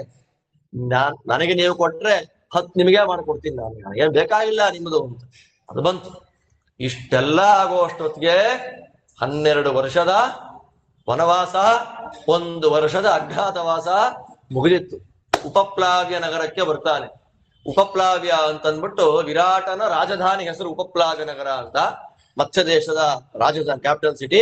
ಆ ಉಪಪ್ಲಾವ್ಯದಲ್ಲಿ ಮೀಟಿಂಗು. ಯಾರು ಹೋಗ್ತಾರೆ ನಮ್ ಬದಲು ಅಂತ. ಸರಿ ನಾನೇ ಹೋಗ್ತೀನಿ ಅಂತ ಕೃಷ್ಣ ದೂತನಾಗಿ ಹೋದ. ಸ್ವಾಗತ ಆಯ್ತು. ಸ್ವಾಗತ ಎಲ್ಲ ಆದ್ರೆ ಊಟಕ್ಕೆ ಕೇಳು ಕೃಷ್ಣ, ಎಲ್ಲ ರೆಡಿ ಆಗಿದ್ದಾರೆ. ಭೀಷ್ಮಾಚಾರ್ಯ ಹೋಗ ಆ ಕಡೆ ಅಂದ್ರು. ಭೀಷ್ಮಾಚಾರ್ಯರ ಮನೆಗೆ ಹೋಗ್ಲಿಲ್ಲ, ದ್ರೋಣಾಚಾರ್ಯರ ಮನೆಗೆ ಹೋಗ್ಲಿಲ್ಲ, ಎಕ್ಸ್ಪೆಕ್ಟೇ ಮಾಡಿರ್ಲಿಲ್ಲ ನಮ್ಮನೆಗೆ ಬರ್ತಾನೆ ಅಂತ ಕೃಷ್ಣ. ವಿದುರನ ಮನೆಗೆ ಬಂದ್ಬಿಟ್ಟ. ಇಂಥ ಅನ್ನ ನಾನ್ ಜೀವನದಲ್ಲಿ ಊಟ ಮಾಡಿರ್ಲಿಲ್ಲ ಕಣಯ್ಯ ಅಂತಾನೆ ವಿದುರನ್. ಇಂಥ ಮಾತು ನೋಡಿ. ರಾತ್ರಿ ಇಡೀ ಮಾತಾಡ್ದ ಕೃಷ್ಣ ವಿದುರನ ಜೊತೆ ಕೂತ್ಕೊಂಡು. ಮಾರನೇ ದಿನ ಬೆಳಗ್ಗೆ ಆ 2 ಕಥೆಗಳು ಸೇರಿ ಕೃಷ್ಣದೇವರ ದಿನಚರಿ ಟೈಮ್ ಟೇಬಲ್ ಏನಿತ್ತು ಅಂತ ಹೇಳ್ತಾರೆ. ಅಂದ್ರೆ ಇಲ್ಲಿ ವೇದವ್ಯಾಸ ದೇವರಿಗೆ ತುಂಬಾ ಫಾಸ್ಟ್ ಆಗಿ ಹೋಗುತ್ತೆ ಕಥೆ. ಎಷ್ಟು ಹೇಳ್ಬೇಕು? ಸಾಧ್ಯ ಇಲ್ಲ. 104 ಅಧ್ಯಾಯದಲ್ಲಿ ಕೃಷ್ಣ ಕಥೆ ಕಂಪ್ಲೀಟ್ ಮಾಡಕ್ ಆಗಲ್ಲ. ಅದೇ ಭಾಗವತದಲ್ಲಿ ಯಾವ್ದು ಬಂದಿಲ್ಲ, ಹರಿವಂಶದಲ್ಲಿ ಹೇಳಿದ್ದಾರೆ. ಹರಿವಂಶದಲ್ಲಿ ಯಾವುದಿಲ್ಲ, ವಿಷ್ಣು ಪುರಾಣದಲ್ಲಿದೆ. ವಿಷ್ಣು ಪುರಾಣದಲ್ಲಿ ಯಾವುದಿಲ್ಲ, ಗರುಡ ಪುರಾಣ ಬ್ರಹ್ಮಕಾಂಡದಲ್ಲಿ ಬರುತ್ತೆ. ಅಲ್ಲಿ ಯಾವುದಿಲ್ಲ, ಮಹಾಭಾರತದಲ್ಲಿದೆ. 5-6 ಪುರಾಣಗಳನ್ನ ಗ್ರಂಥಗಳನ್ನ ಒಟ್ಟಿಗೆ ಇಟ್ಕೊಂಡ್ರೆ ಕೃಷ್ಣ ಕಥೆ ನಾವು ನಿರ್ಣಯ ಮಾಡ್ಕೊಳ್ಬಹುದು. ಬೆಳಗ್ಗೆ ಬ್ರಾಹ್ಮ ಮುಹೂರ್ತಕ್ಕೆ ಸರಿಯಾಗಿ ಎದ್ದು ಬಿಡ್ತಾನಂತೆ. ಸೂರ್ಯೋದಯ 5 ಗಂಟೆ 5:15 ಅಂದ್ರೆ ಕೃಷ್ಣ 3:30, 2:30, 3ಕ್ಕೆ ಎದ್ದಾಯ್ತು. ಅವನ್ ಪಕ್ಕದಲ್ಲಿ ಕೂತ ಹೆಣ್ಮಕ್ಳು ಯಾಕಾರು ಕೋಳಿ ಕೂಗ್ತೋ ಅಂತ ಬೈಕೊಂತಾರಂತ. ಇನ್ನು ನಮ್ಮ ಕೃಷ್ಣ ಇವತ್ತು ಯಾವ ಊರಿಗೆ ಹೋಗ್ತಾನ, 3-4 ತಿಂಗಳು ಬರೋದೇ ಇಲ್ಲ, ಹೋದವ್ರು ವಾಪಸ್. ಅವರಿಗೆ ಸರಿ ಎದ್ದವನೇ ಫಸ್ಟ್ ಶೌಚ ಮಾಡಿಕೊಂಡು ಹಲ್ಲುಜ್ಜಿ ಮುಖ ತೊಳ್ಕೊಂಡು ತುಳಸಿ ಮೃತಿಗೆ ಹಚ್ಕೊಂಡು ಕೂತ್ಕೊಂಡು 10 ನಿಮಿಷ ಯೋಗಾಸನ ಮಾಡ್ತಾನೆ. ಅವನ ರೂಪವನ್ನು ಅವನೇ ಧ್ಯಾನ ಮಾಡ್ಕೊಳ್ತಾನೆ. ಅರುಣೋದಯ ಕಾಲ ಬಂತು ಅನ್ನೋ ಕಾಲಕ್ಕೆ ಸ್ನಾನ ಮಾಡ್ತಾನೆ. ಹುಡುಗಿ ಸ್ನಾನ ಮಾಡಿ ನಾಮಮುದ್ರೆಯೆಲ್ಲ ಹಚ್ಕೊಂಡು ಚೆನ್ನಾಗಿ ಸಂಧ್ಯಾ ವಂದನೆ ಮಾಡಿ ಗಾಯತ್ರಿ ಜಪ ಮಾಡಿ ಅರ್ಘ್ಯ ಪ್ರದಾನ ಮಾಡಿ ಸೂರ್ಯೋಪಸ್ಥಾನ ಮಾಡಿ ಅಗ್ನಿ ಕಾರ್ಯ ಮಾಡಿ ಹೊರಗಡೆ ಬರ್ತಾನೆ. ಎಲ್ಲ ಒಳ್ಳೊಳ್ಳೆ ಪದಾರ್ಥಗಳನ್ನೆಲ್ಲ ದರ್ಶನ ಮಾಡಿ ಕನ್ನಡಿ ಮುತ್ತ ಇದೆ ಅವನ್ನೆಲ್ಲ ನೋಡ್ಕೊಂಡು ಹೊರಗೆ ಬಂದು ಪ್ರತಿನಿತ್ಯದಲ್ಲಿ ಬ್ರಾಹ್ಮಣರಿಗೆ 13,600 ಗೋವುಗಳನ್ನು ದಾನ ಮಾಡ್ತಾನೆ. ಎವ್ರಿ ಡೇ ಪ್ರತಿಯೊಂದು ಹಸುಗಳ ಕಾಲಿಗೆ ಬಂಗಾರದ ಇದು ಬೆಳ್ಳಿ ಕವಚ, ಕೊಂಬಿಗೆ ಬಂಗಾರದ ಕವಚ, ಅದು ಹಾಕಿದ 13,600 300 ಲೆಕ್ಕ ಕೊಡ್ತಾರೆ. ಅಷ್ಟು ಗೋವುಗಳನ್ನ ಪ್ರತಿನಿತ್ಯ ದಾನ ಮಾಡ್ತಾನೆ. ಅಂತಃಪುರಕ್ಕೆ ಬರ್ತಾನೆ, ಅಲ್ಲಿ ಯಾರ್ಯಾರಿಗೆ ಏನೇನ್ ಬೇಕೋ ಎಲ್ಲ ಕೊಟ್ಟು ಆಮೇಲೆ ಹೊರಗೆ ಬಂದು ಜನಗಳನ್ನ ಭೇಟಿ ಮಾಡಿ ಮತ್ತೆ ಮಧ್ಯಾಹ್ನ ತನಕ ಮಧ್ಯಾಹ್ನ ಸಂಧ್ಯಾ ವಂದನೆ ಮಾಡಿ ಒಳ್ಳೆ ದೇವರ ನೈವೇದ್ಯ ಆದ ಊಟ ಹವಿಷ್ಯಾನ್ನಂ ತಥೋ ಭುಕ್ತ್ವಾ ಕೃಷ್ಣ ಕೃಷ್ಣಿ ಪುರಂಜಯ ಹವಿಷ್ಯಾನ್ನವನ್ನ ಊಟ ಮಾಡಿ ಅದಾದ್ಮೇಲೆ ಹೆಂಡತಿ ಮಕ್ಕಳು ಜೊತೆ ನಗನಗತ ಆಟ ಆಡ್ಕೊಂಡಿದ್ದು ಸ್ವಲ್ಪ ಹೊತ್ತು ಮಲಗಿದ್ದು ಆಮೇಲೆ ಮತ್ತೆ ಸಾಯಂಕಾಲ ಯಾರು ಬರ್ತಾರೋ ಅಂತ ವೆಯ್ಟ್ ಮಾಡಿ ದಾನ ಮಾಡಿ ಸ್ನಾನ ಮಾಡಿ ಸಂಧ್ಯಾ ವಂದನೆ ಮಾಡಿ ಎಲ್ಲ ಜೊತೆ ಸುತ್ತಮುತ್ತ ಏನ್ ದೇವಸ್ಥಾನಗಳಿದೆ ದೇವತಾ ಯತನಂ ದೃಷ್ಟ ಎಲ್ಲಾ ದೇವಸ್ಥಾನಕ್ಕೆ ಹೋಗಿ ದೀಪೋತ್ಸವ ಮಾಡಿಸಿ ನಮಸ್ಕಾರ ಮಾಡಿ ಮತ್ತೆ ರಾತ್ರಿ ಬಂದು ಲೆಕ್ಕಾಚಾರ ನೋಡಿ ಊಟ ಮಾಡಿ ಮಲಗ್ತಾನೆ. ಇದು ಕೃಷ್ಣನ ದೇವರ ಮಾಡುವಂತಹ ದಿನಚರಿ. ಎಷ್ಟಾಗಿ ನೋಡಿ ಅಂತಹ ಭಗವಂತ ಇಷ್ಟೆಲ್ಲಾ ಮಾಡಿ ವ್ಯಾಪಾರ ಮಾಡ್ತಿರ್ತಕ್ಕಂತಹ ಸಂದರ್ಭದಲ್ಲೇ ಮಿಥಿಲಾ ನಗರದಲ್ಲಿ ಇಬ್ಬರಿದ್ರು ಫ್ರೆಂಡ್ಸ್, ಶ್ರುತದೇವ ಬಹುಲಾಶ್ವ ಅಂತ. ಶ್ರುತದೇವ ಅನ್ನೋ ಬ್ರಾಹ್ಮಣ, ಬಹುಲಾಶ್ವ ಅನ್ನೋ ಕ್ಷತ್ರಿಯ. ಕೃಷ್ಣನ್ ನೋಡ್ಬೇಕು ಅಂತ ಬಹಳ ಆಸೆ. ಎಲ್ರ ಮನೆಗೆ ಹೋಗ್ತಾನೆ ಕೃಷ್ಣ. ನಮ್ಮನೆಗ್ ಬಂದು ಒಂದು ದಿನ ಊಟ ಮಾಡಲ್ವಲ್ಲಪ್ಪ, ಏನಾರು ಮಾಡಿ ಊಟ ಮಾಡ್ಬೇಕು ನಮ್ಮನೇಲಿ. ಸರಿ ಬಂದ್ಬಿಟ್ಟ ಕೃಷ್ಣ. ಬಂದವನೇ ಶ್ರುತದೇವನ ಮನೆಗೆ ಬಂದ ಫಸ್ಟ್ ಮಿಥಿಲಾ ನಗರಕ್ಕೆ. ಅವ್ರ ಮನೇಲೇ ವಾಸ. ನಂಗೆ 15 ದಿನ ಟೈಮು, ನೀವಿಬ್ರು ಸೇರಿ ಆತಿಥ್ಯ ಮಾಡಿಬಿಡಿ. ಬಹುಲಾಶ್ವ ಕೇಳ್ತಾನೆ, ಸ್ವಾಮಿ ನಮ್ಗೆ 7 ದಿನ ಮಾಡಕ್ ಇಷ್ಟ ಇಲ್ಲ. ಅವನು 15 ದಿನ ಮಾಡ್ಬೇಕು, ನಾನು 15. ಏನ್ ಮಾಡ್ಬೇಕು? ಸರಿ ಇರ್ತೀನಿ ಅಂತ ಇವ್ರ ಮನೇಲಿ ಒಂದು ರೂಪದಿಂದ ಅವ್ರ ಮನೇಲಿ ಒಂದು ರೂಪದಿಂದ ಏಕಕಾಲದಲ್ಲಿ ಮಿಥಿಲಾ ನಗರದಲ್ಲಿ ಅಕ್ಕಪಕ್ಕದ ಮನೆಗಳಲ್ಲಿ 2 ರೂಪಗಳಿಂದ 15 ದಿನ ಆತಿಥ್ಯವನ್ನ ಸ್ವೀಕಾರ ಮಾಡಿಕೊಂಡು ಉದ್ಧಾರ ಮಾಡಿ ಬಂದ ಕೃಷ್ಣ. ಈ ಕಥೆ ನಾರದರಿಗೆ ಗೊತ್ತಾಗಿ ಇಬ್ಬರು ಮನೇಲಿ 2 ರೂಪ, 16,108 ರೂಪ ಅಂತ ಹುಡುಕ್ಬೇಕು ಅಂತ ಬಂದ್ರೆ 16,108 ಮನೆಗಳಲ್ಲಿ ಅಷ್ಟೋ ರೂಪಗಳಿಂದ ವಿರಾಜಮಾನನಾಗಿದ್ದಾನೆ ದೇವರು. ಇದು ವಿಶ್ವರೂಪ. ನಾರದರಿಗೆ ಏನ್ ಹೇಳ್ಬೇಕು ಅಂತ ಗೊತ್ತಾಗಲಿಲ್ಲ. ಎಷ್ಟು ಸಂತೋಷ ಆಯ್ತು. 16,108 ರೂಪ ನೋಡಿ ಸ್ತೋತ್ರ ಮಾಡಿ ಹೊರಟೋದು. ದೇವಕಿ ಪುತ್ರ ಗೋವಿಂದ ವಾಸುದೇವ ಜಗತ್ಪತೆ, ಎಂಥ ಸ್ತೋತ್ರ ನಾರದರು ಮಾಡೋದು. ಅದನ್ನು ಮಾಡಿ ಹೊರಗೆ ಬಂದಿದ್ದಾರೆ. ಮಹಾಭಾರತ ಯುದ್ಧ ಬಂತು. ಎಲ್ಲರ ಹೆಸರಲ್ಲಿ, ಪ್ರತಿಯೊಬ್ಬರ ಹೆಸರಲ್ಲಿ ಕೃಷ್ಣನೇ ನಿಂತು ಎಲ್ಲ ದುಷ್ಟ ದೈತ್ಯರನ್ನ ಸಂಹಾರ ಮಾಡಿ ಪಾಂಡವರಿಗೆ ರಾಜ್ಯವನ್ನ ಕಟ್ಟಿದ. ಸಮಂತ ಪಂಚಕದಲ್ಲಿ ದೊಡ್ಡ ಖಗ್ರಾಸ ಸೂರ್ಯಗ್ರಹಣ, ಪೂರ್ಣ ಸೂರ್ಯಗ್ರಹಣ ಬಂತು. ಸಮಂತ ಪಂಚಕದಲ್ಲಿ ಇಡೀ ದೇಶವೇ ಸೇರಿತ್ತಂತೆ. ಅವಾಗ ಎಲ್ಲ ಗೋಪಿಕೆಯರನ್ನ ಒಟ್ಟಿಗೆ ಆಲಿಂಗನ ಮಾಡ್ಕೊಂಡ ಕೃಷ್ಣ. ಅದೊಂದು ಕಥೆಯಲ್ಲಿ ಹೇಳ್ತಾರೆ. ಅದಾದ್ಮೇಲೆ ಮತ್ತೆ ವಾಪಸ್ಸು ಅಲ್ಲಿಂದ ಬರುವಾಗ ಬಡಬ್ರಾಹ್ಮಣ ಒಬ್ಬ ಅವಲಕ್ಕಿ ಕೃಷ್ಣನಿಗೆ ಕೊಟ್ಟು ಆ ಅವಲಕ್ಕಿಯ ಮೂಲಕ ವಿಶೇಷವಾದಂತಹ ಸಂಪತ್ತನ್ನ ಪಡೆದ. ಅಂದ್ರೆ ಅವಲಕ್ಕಿ ಕೊಟ್ಟ ಅನ್ನೋ ಕಥೆ ಎಮೋಷನಲ್ ಆಗ್ಬಿಡುತ್ತೆ. ಅಷ್ಟು ದಾರಿದ್ರ್ಯ ಅವ್ರಿಗೆ ಯಾಕೆ ಬಂತು ಅಂದ್ರೆ ದೇವರು ಕೊಡುವ ಯೋಗ್ಯತೆಯನ್ನ ಕೊಟ್ಟಾದ್ರೂ ಕೊಡದೇ ಇದ್ದಿದ್ದ ದರಿದ್ರನಾಗಿ ಬಂದ ಅಷ್ಟೇ. ದೇವರು ಕೊಡುವ ಯೋಗ್ಯತೆ, ಈಗ ನಮ್ಮ ಹತ್ರ 100 ರೂಪಾಯಿ ಇರುತ್ತೆ, ಕರ್ತುರೇವ ಮಹಾಗುಣ ಅಂತ. ನಮ್ಮ ಹತ್ರ 100 ರೂಪಾಯಿ ಇದೆ, ಅವನ ಹತ್ರ 100 ಕೋಟಿ ರೂಪಾಯಿ ಇದೆ, ಅಥವಾ 200 ಕೋಟಿ ಇದೆ. ನಾನು 100 ರೂಪಾಯಿ ಇದ್ದವನು 10 ರೂಪಾಯಿ ದಾನ ಮಾಡಿದೆ. ಅವನು 100 ಕೋಟಿ ಇದ್ದವನು 20 ಲಕ್ಷವೋ 30 ಲಕ್ಷವೋ ದಾನ ಮಾಡ್ದ. ಯಾರಿಗೆ ಪುಣ್ಯ ಅಂತಂದ್ರೆ 10 ರೂಪಾಯಿ ದಾನ ಮಾಡಿದವನಿಗೆ ಪುಣ್ಯ. ನಾವು ದಾನದ ವಿಷಯ, ಅವ್ರು ಬೆಳ್ಳಿ ಕೊಟ್ರು ಬಂಗಾರ ಕೊಟ್ರು ಲೆಕ್ಕ ದೇವರಿಗೆ ಬರೋದೇ ಇಲ್ಲ. ಎಷ್ಟು ಕೊಟ್ಟ, ಹೇಯ ಮನಸ್ಸಿನಿಂದ ಕೊಟ್ಟ ಅನ್ನೋದೇ ಲೆಕ್ಕ. ವೈಭವ ದೇವರು ಅಂದ್ರೆ ಅವ್ರು 100 ಕೊಟ್ರು ನಾನು 5 ಕೊಟ್ಟೆ ದುಃಖ ಪಡೋಷ್ಟೇ ಇಲ್ಲ. ಯಾರ್ಯಾರಿಗೆ ಎಷ್ಟೆಷ್ಟು ಕೊಡಿಸ್ಬೇಕೋ ಅಷ್ಟೇ ಕೊಡಿಸಿ ಉದ್ಧಾರ ಮಾಡಿಬಿಡ್ತಾನೆ ದೇವರು. ಈ ಕುಚೇಲನಿಂದ ಅವಲಕ್ಕಿಯ ಸ್ವೀಕಾರ, ಬರೀ ಅವಲಕ್ಕಿ, ಅದಕ್ಕೇನು ಬೆಲ್ಲನೂ ಇಲ್ಲ, ಕೊಬ್ಬರಿನೂ ಇಲ್ಲ, ಗಟ್ಟಿಯಾದ ಅವಲಕ್ಕಿಯನ್ನ 2 ಹಿಡಿ ತಿಂದು ಎಂಥ ಅನುಗ್ರಹವನ್ನ ಮಾಡದ ದೇವರು. 7 ಕೊಪ್ಪರಿಗೆ ಎಷ್ಟು ಹಣ ಕೊಟ್ಟು ಬಿಟ್ಟ ಅವನು. ಅದೆಲ್ಲ ಬಂದಾಗಲೂ ಸಂಪತ್ತಿನ ಮೇಲೆ ತಲೆನೇ ಹೋಗ್ಲಿಲ್ಲ ಅಂತ, ಅಷ್ಟು ವೈಭವ.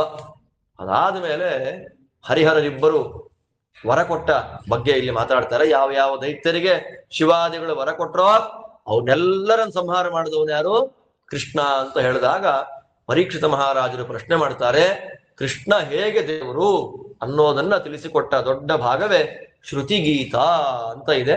ಆ ಶ್ರುತಿಗೀತಾ ಭಾಗ ಪ್ರವಚನದ ಯಾರಿಗಾದ್ರೂ ಕೇಳಬೇಕು ಅನ್ನೋ ಆಸೆ ಇದ್ರೆ ಆ ಲಿಂಕ್ ನಾನು ಕಳಿಸ್ಕೊಡ್ತೀನಿ. 27 ಶ್ಲೋಕ, ತುಂಬಾ ವಿಸ್ತಾರವಾದ ಫುಲ್ ಅಧ್ಯಾತ್ಮದ ಚಿಂತನೆ. ಕೇಳಬೇಕು ಅನ್ನೋ ಆಸೆ ಇದ್ರೆ ಆ ಲಿಂಕ್ ಅಲ್ಲಿ ನನ್ನ ಪ್ರವಚನ ಇದೆ, ನೀವು ಈಗೆಲ್ಲ ಕೇಳ್ಕೊಳ್ಬಹುದು. ಅದರಲ್ಲಿ ಸನಕಾದಿಗಳಿಗೂ ನರನಾರಾಯಣರಿಗೂ ನಡೆದಂತಹ ಸಂವಾದ, ಅದನ್ನ ಪರೀಕ್ಷಿತ ಮಹಾರಾಜರಿಗೆ ಶುಕಾಚಾರ್ಯರು ಹೇಳಿದ್ರು. 27 ಶ್ಲೋಕ, ಎಲ್ಲ ವೇದಗಳನ್ನ ಪಾರಾಯಣ ಮಾಡಬೇಕು ಅಂತ ನಿಯಮ. ಎಲ್ಲ ಅನಂತ ವೇದಗಳನ್ನ ಯಾರಿಗೆ ಪಾರಾಯಣ ಮಾಡ್ಲಿಕ್ಕೆ ಆಗಲ್ಲ ಅವರು ಈ 27 ಶ್ಲೋಕವನ್ನ ಪಾರಾಯಣ ಮಾಡಿಬಿಟ್ರೆ ಅನಂತ ವೇದವನ್ನ ಪಾರಾಯಣ ಮಾಡಿದ ಪುಣ್ಯ. ಸರ್ವಶ್ರುತ್ಯರ್ಥ ಸಂಪನ್ನ ಶ್ಲೋಕಾನ್ ಸತ್ಯವತಿ ಸುತಃ ಅಂತ ನಿರ್ಣಯದಲ್ಲಿ ಹೇಳ್ತಾರೆ.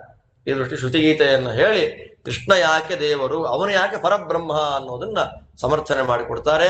ಅಲ್ಲಿಂದ ಇನ್ನು ಮುಂದೆ ಪೂತನಿಯಿಂದ ಆರಂಭ ಮಾಡಿಕೊಂಡು ಎಲ್ಲರನ್ನ ಸಂಹಾರ ಮಾಡಿದ ಕೃಷ್ಣ. ಕೊನೆಯದಾಗಿ ಸಂಹಾರ ಮಾಡಿದ ಯಾರನ್ನ ಅಂತಂದ್ರೆ ಅಕ್ರೋಯೂನಂ, ದಂತವಕ್ರ ಮತ್ತೆ ವಿಡೂರಥ, ಇಬ್ಬರಿದ್ದಾರೆ.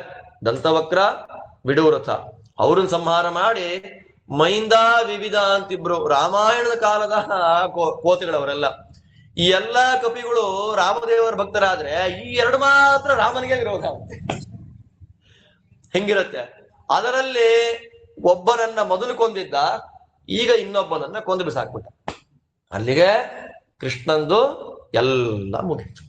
ಈ ರೀತಿಯಲ್ಲಿ ಕೃಷ್ಣ ಬಂದ ಎಲ್ಲ ಭಕ್ತರನ್ನ ಉದ್ಧಾರ ಮಾಡ್ತಾ, ಎಲ್ಲ ದುಷ್ಟ ದೈತ್ಯರನ್ನ ಸಂಹಾರ ಮಾಡ್ತಾ, ನಾನು ಅವತಾರ ಮಾಡಿರೋದೇ ಧರ್ಮ ಸಂಸ್ಥಾಪನಾರ್ಥಾಯ ಸಂಭವಾಮಿ ಯುಗೆ ಯುಗೆ ಎನ್ನುವಂತಹ ದೊಡ್ಡ ತತ್ವವನ್ನ ತೋರಿಸಿಕೊಡ್ತಾ, ಅವನು ಸುಮಾರು 100 ಕೋಟಿ ಅಧ್ಯಾಪಕರು ದ್ವಾರಕೆನಲ್ಲಿ ಪಾಠ ಮಾಡೋ ಗುರುಗಳೇ 3 ಕೋಟಿ ಅಂತಂದ ಮೇಲೆ ಟೀಚರ್ಸು, ವಿದ್ಯಾರ್ಥಿಗಳು ಎಷ್ಟು ಜನ ಇದ್ರು ಲೆಕ್ಕನೇ ಇಲ್ಲ. 16,108 ಮಡದಿಯರ ಜೊತೆಯಲ್ಲಿ ಲಕ್ಷೋಪಲಕ್ಷ ಸಂಖ್ಯೆಯ ಎಲ್ಲ ಬಂಧು ಬಾಂಧವರ ಜೊತೆಯಲ್ಲಿ ಕೃಷ್ಣ ದ್ವಾರಾವತಿಯಲ್ಲಿ ವಿರಾಜಮಾನನಾಗಿದ್ದಾನೆ.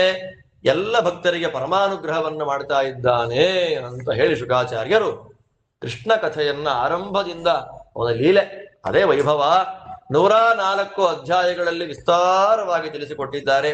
ಈ ಕಥೆಯನ್ನ ಇದ ಮನುಸೃಣೋತಿ ಶ್ರಾವಯೇದ್ವಾ ಮುರಾರೇಹೇ ಚರಿತಮೃತ ಕೀರ್ತೇರ್ ವರ್ಣಿತಾಂ ವ್ಯಾಸಪುತ್ರೈಹಿ ಜಗದಗವಿದಗಲಂ ತದ್ಭಕ್ತ ಕರ್ಣಾವತಂಸಂ ಭಗವತಿ ಕೃತಚಿತ್ತ ಯಾತಿ ತತ್ಕ್ಷೇಮಧಾಮ ಅಂತ ವ್ಯಾಸಪುತ್ರರಾದಂತಹ ಶುಕರು ಹೇಳಿದ ಈ ಮುರಾರಿಯ ಎಲ್ಲ ವೈಭವದ ಕಥೆಗಳನ್ನು ಯಾರು ಕೇಳ್ತಾರೆ, ಹೇಳ್ತಾರೆ, ಅನುಸಂಧಾನ ಮಾಡ್ತಾರೆ, ಅವರೆಲ್ಲರಿಗೂ ಕೂಡ ಪರಮಾನುಗ್ರಹವಾಗುತ್ತೆ ಎನ್ನುವಂತಹ ಫಲಶ್ರುತಿಯನ್ನ ಹೇಳಿ ದಶಮಸ್ಕಂದ ಭಾಗವತದ ಸಮಾಪ್ತಿಯನ್ನ ಮಾಡ್ತಾ ಇದ್ದಾರೆ. ಅದರಿಂದ ಕೃಷ್ಣ ಅಪಾರವಾದ ಮಹಿಮಾವಂತ, ಅವನು ದ್ವಾರಾವತಿಯಲ್ಲಿ ವಿರಾಜಮಾನನಾಗಿದ್ದಾನೆ. ಆ ಕೃಷ್ಣನೇ ಶ್ರೀನಿವಾಸ. ಶ್ರೀನಿವಾಸನ ಕಲ್ಯಾಣೋತ್ಸವ ಆಗಬೇಕಾದ್ರೆ ಗೋತ್ರಪ್ರವರ ಹೇಳುವಾಗ, ತಂದೆ ತಾಯಿಗಳ ಬಗ್ಗೆ ಮಾತಾಡುವಾಗ ಚಂದ್ರವಂಶ, ನನ್ನ ವಸಿಷ್ಠ ಗೋತ್ರ, ನನ್ನ ತಂದೆ ವಸುದೇವ, ತಾಯಿ ದೇವಕಿ, ತಂಗಿ ಸುಭದ್ರೆ, ಸ್ನೇಹಿತ ಅರ್ಜುನ ಅಂತ ಸ್ಪಷ್ಟವಾಗಿ ಕೃಷ್ಣ ಹೇಳ್ತಾನೆ.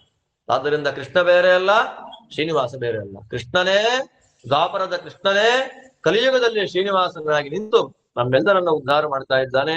ಅಂತಹ ಶ್ರೀನಿವಾಸ ಬಿಂದನಾದ ಗೋಪಾಲಕೃಷ್ಣ ದೇವರ ಆ ದಿವ್ಯವಾದಂತಹ ಚರಿತ್ರೆಯನ್ನ ನಾವೆಲ್ಲರೂ ಕೂಡ ಆ ಕೃಷ್ಣದೇವರ ಸನ್ನಿಧಾನದಲ್ಲೇ ಏನು ಶ್ರವಣ ಅಂತ ಮಾಡಿದ್ದೇವೆ. ಇದರಿಂದ ಕೃಷ್ಣ ಸುಪ್ರೀತನಾಗಿ ನಮ್ಮೆಲ್ಲರಿಗೂ ವಿಶೇಷವಾದಂತಹ ಜ್ಞಾನವನ್ನ ಆ ಜ್ಞಾನವನ್ನ ಸಂಪಾದನೆ ಮಾಡ್ಕೊಳ್ಬೇಕು ಅಂತಂದ್ರೆ ಹೊಟ್ಟೆ ತುಂಬಿರ್ಬೇಕು. ಹೊಟ್ಟೆ ತುಂಬಿಲ್ಲ ಅಂತಂದ್ರೆ ಯಾವ ಪ್ರವಚನವೂ ಇಲ್ಲ, ಪಾಠವೂ ಇಲ್ಲ.